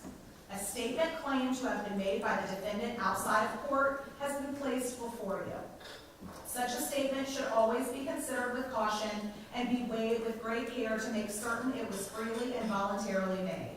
Therefore, you must determine from the evidence that the defendant's alleged statement was knowingly, voluntarily, and freely made. In making this determination, you should consider the total circumstances, including but not limited to, number one, whether when the defendant made the statement, she had been threatened in order to get her to make it, and number two, whether anyone had promised her anything in order to get her to make it. If you conclude the defendant's out-of-court statement was not freely and voluntarily made, you should disregard it. Rules for deliberation. These are some general rules that apply to your discussion.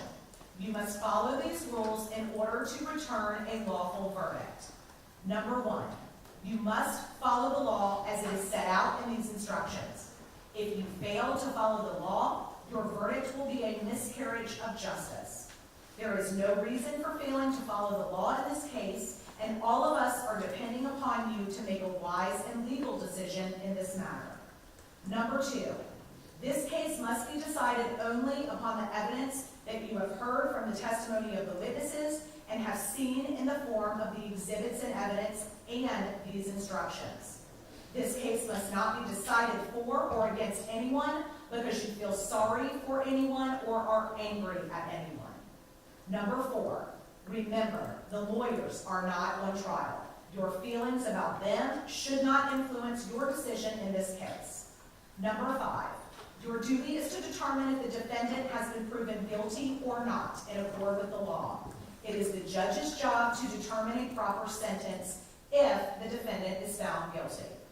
Number 6, whatever verdict you render must be unanimous. That is, each juror must agree to the same verdict. Number 7, your verdict should not be influenced by feelings of prejudice, bias, or sympathy. Your verdict must be based on the evidence and on the law contained in these instructions.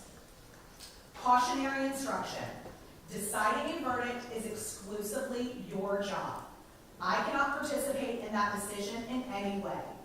Please disregard anything I may have said or done that made you think that I preferred one verdict over another. Verdict. You may find the defendant guilty as charged or guilty of such lesser included crimes as the evidence may justify or not guilty. If you return a verdict of guilty, it should be for the highest offense on the verdict form for each count that has been proven beyond a reasonable doubt. If you find that no offense has been proven beyond a reasonable doubt, then of course your verdict must be not guilty.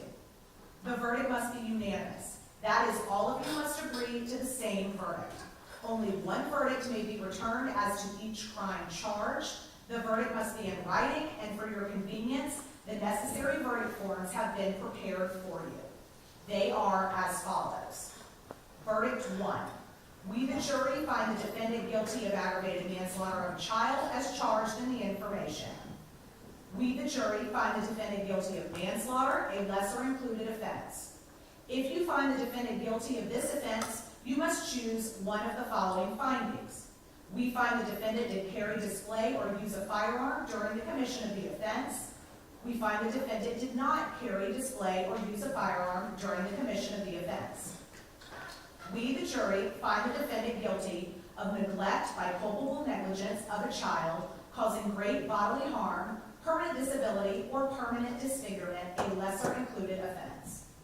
We, the jury, find the defendant guilty of culpable negligence, inflicting injury, a lesser included offense. We, the jury, find the defendant not guilty. So say we all, done at Jacksonville, Duval County, Florida. Verdict 2. We, the jury, find the defendant guilty of shooting or throwing deadly missiles as charged in the information. We, the jury, find the defendant not guilty. So say we all, done at Jacksonville, Duval County, Florida. Verdict 3. We, the jury, find the defendant guilty of possession of more than 20 grams of cannabis as charged in the information. If you find the defendant guilty of this offense, you must choose one of the following findings. We find the defendant did carry, display, or use a firearm during the commission of the offense. We find the defendant did not carry, display, or use a firearm during the commission of the offense. We, the jury, find the defendant guilty of possession of less than 20 grams of cannabis, a lesser included offense. We, the jury, find the defendant not guilty. So say we all, done at Jacksonville, Duval County, Florida. Single defendant, multiple counts. A separate crime is charged in each count of the information, and although they have been tried together, each crime and the evidence applicable to it must be considered separately, and a separate verdict returned as to each. A finding of guilty or not guilty as to one crime must not affect your verdict as to the other crimes charged. Verdict and submitting case to the jury. In just a few moments, you will be taken to the jury room by the bailiff. The first thing you should do is choose a foreperson who will preside over your deliberations.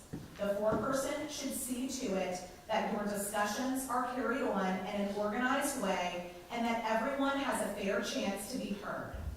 It is also the foreperson's job to sign and date the verdict form when all of you have agreed on a verdict and to bring the verdict form back to the courtroom when you return.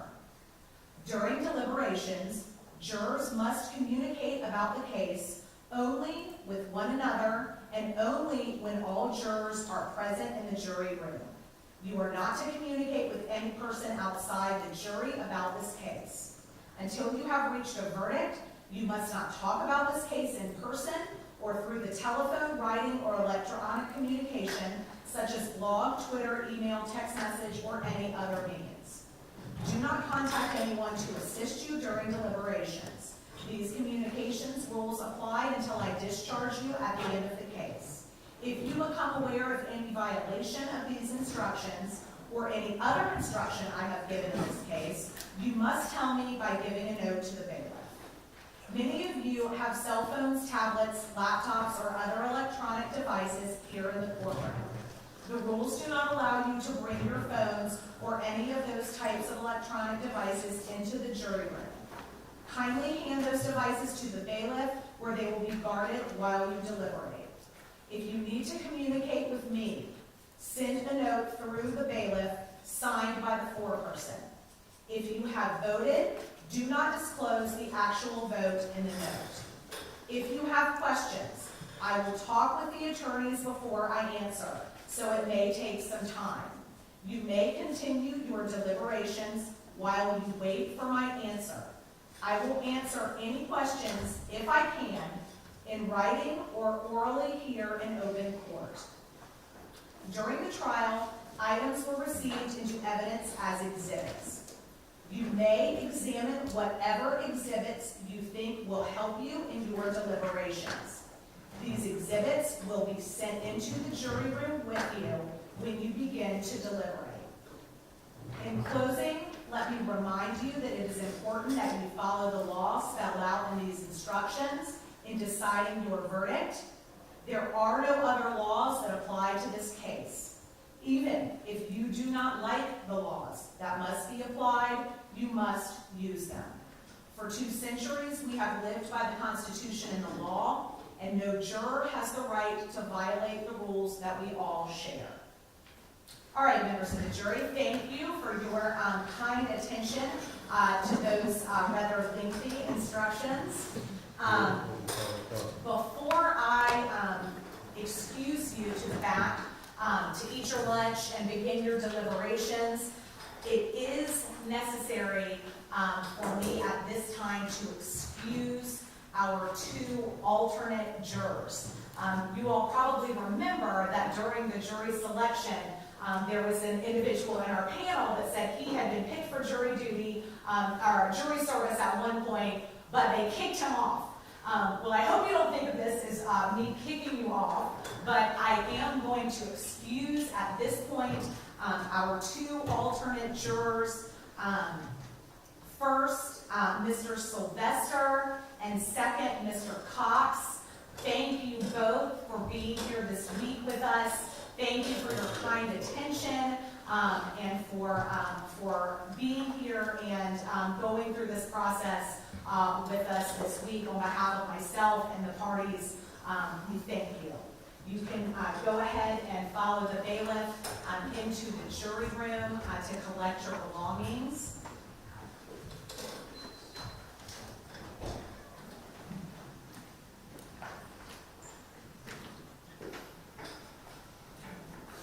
All right, members of the jury, and once we have confirmation that Mr. Sylvester and Mr. Cox have gathered their items and are exiting the jury deliberation room, we will excuse you to go back there, and as I indicated, we are going to gather the evidence as well as this copy of the instructions that I just read, and provide all of that information and documentation to you. There is, Officer Stenstrom, is the laptop already back there? It's on the wall. Okay. All right. So we've got capabilities for you all to view any video we showed, anything that was produced up here on your screen. We have the ability to allow you to view that back in the deliberation room. I'm confident more tech savvy than I am, but we do have technology folks here to assist if there are issues with getting anything to work or to play or to come up for you.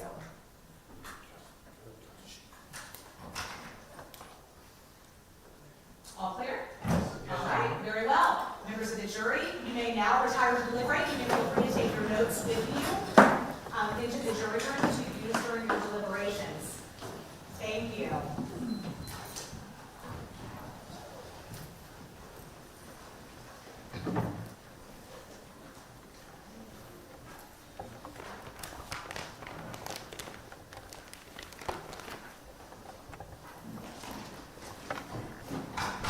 All right, let the record reflect, oh, you're welcome to be seated. Let the record reflect that the jury has left the courtroom, and present counsel for the state of Florida, as well as Ms. Guthrie and her attorneys. Anything that we need to address before we recess? Ms. French, anything from the state? No, ma'am, you're on. Sorry, I was helping. Oh, no, that's okay.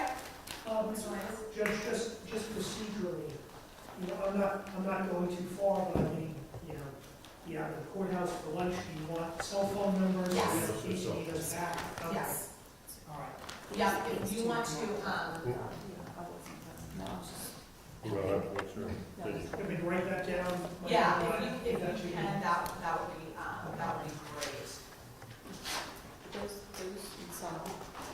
are fire test. Yes, that's what those are. Oh, no. Safety first.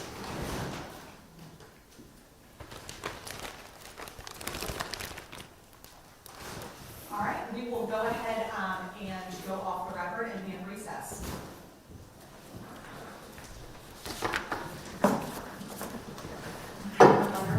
Weapons been verified clear and safe. Yes, Your Honor, all in possession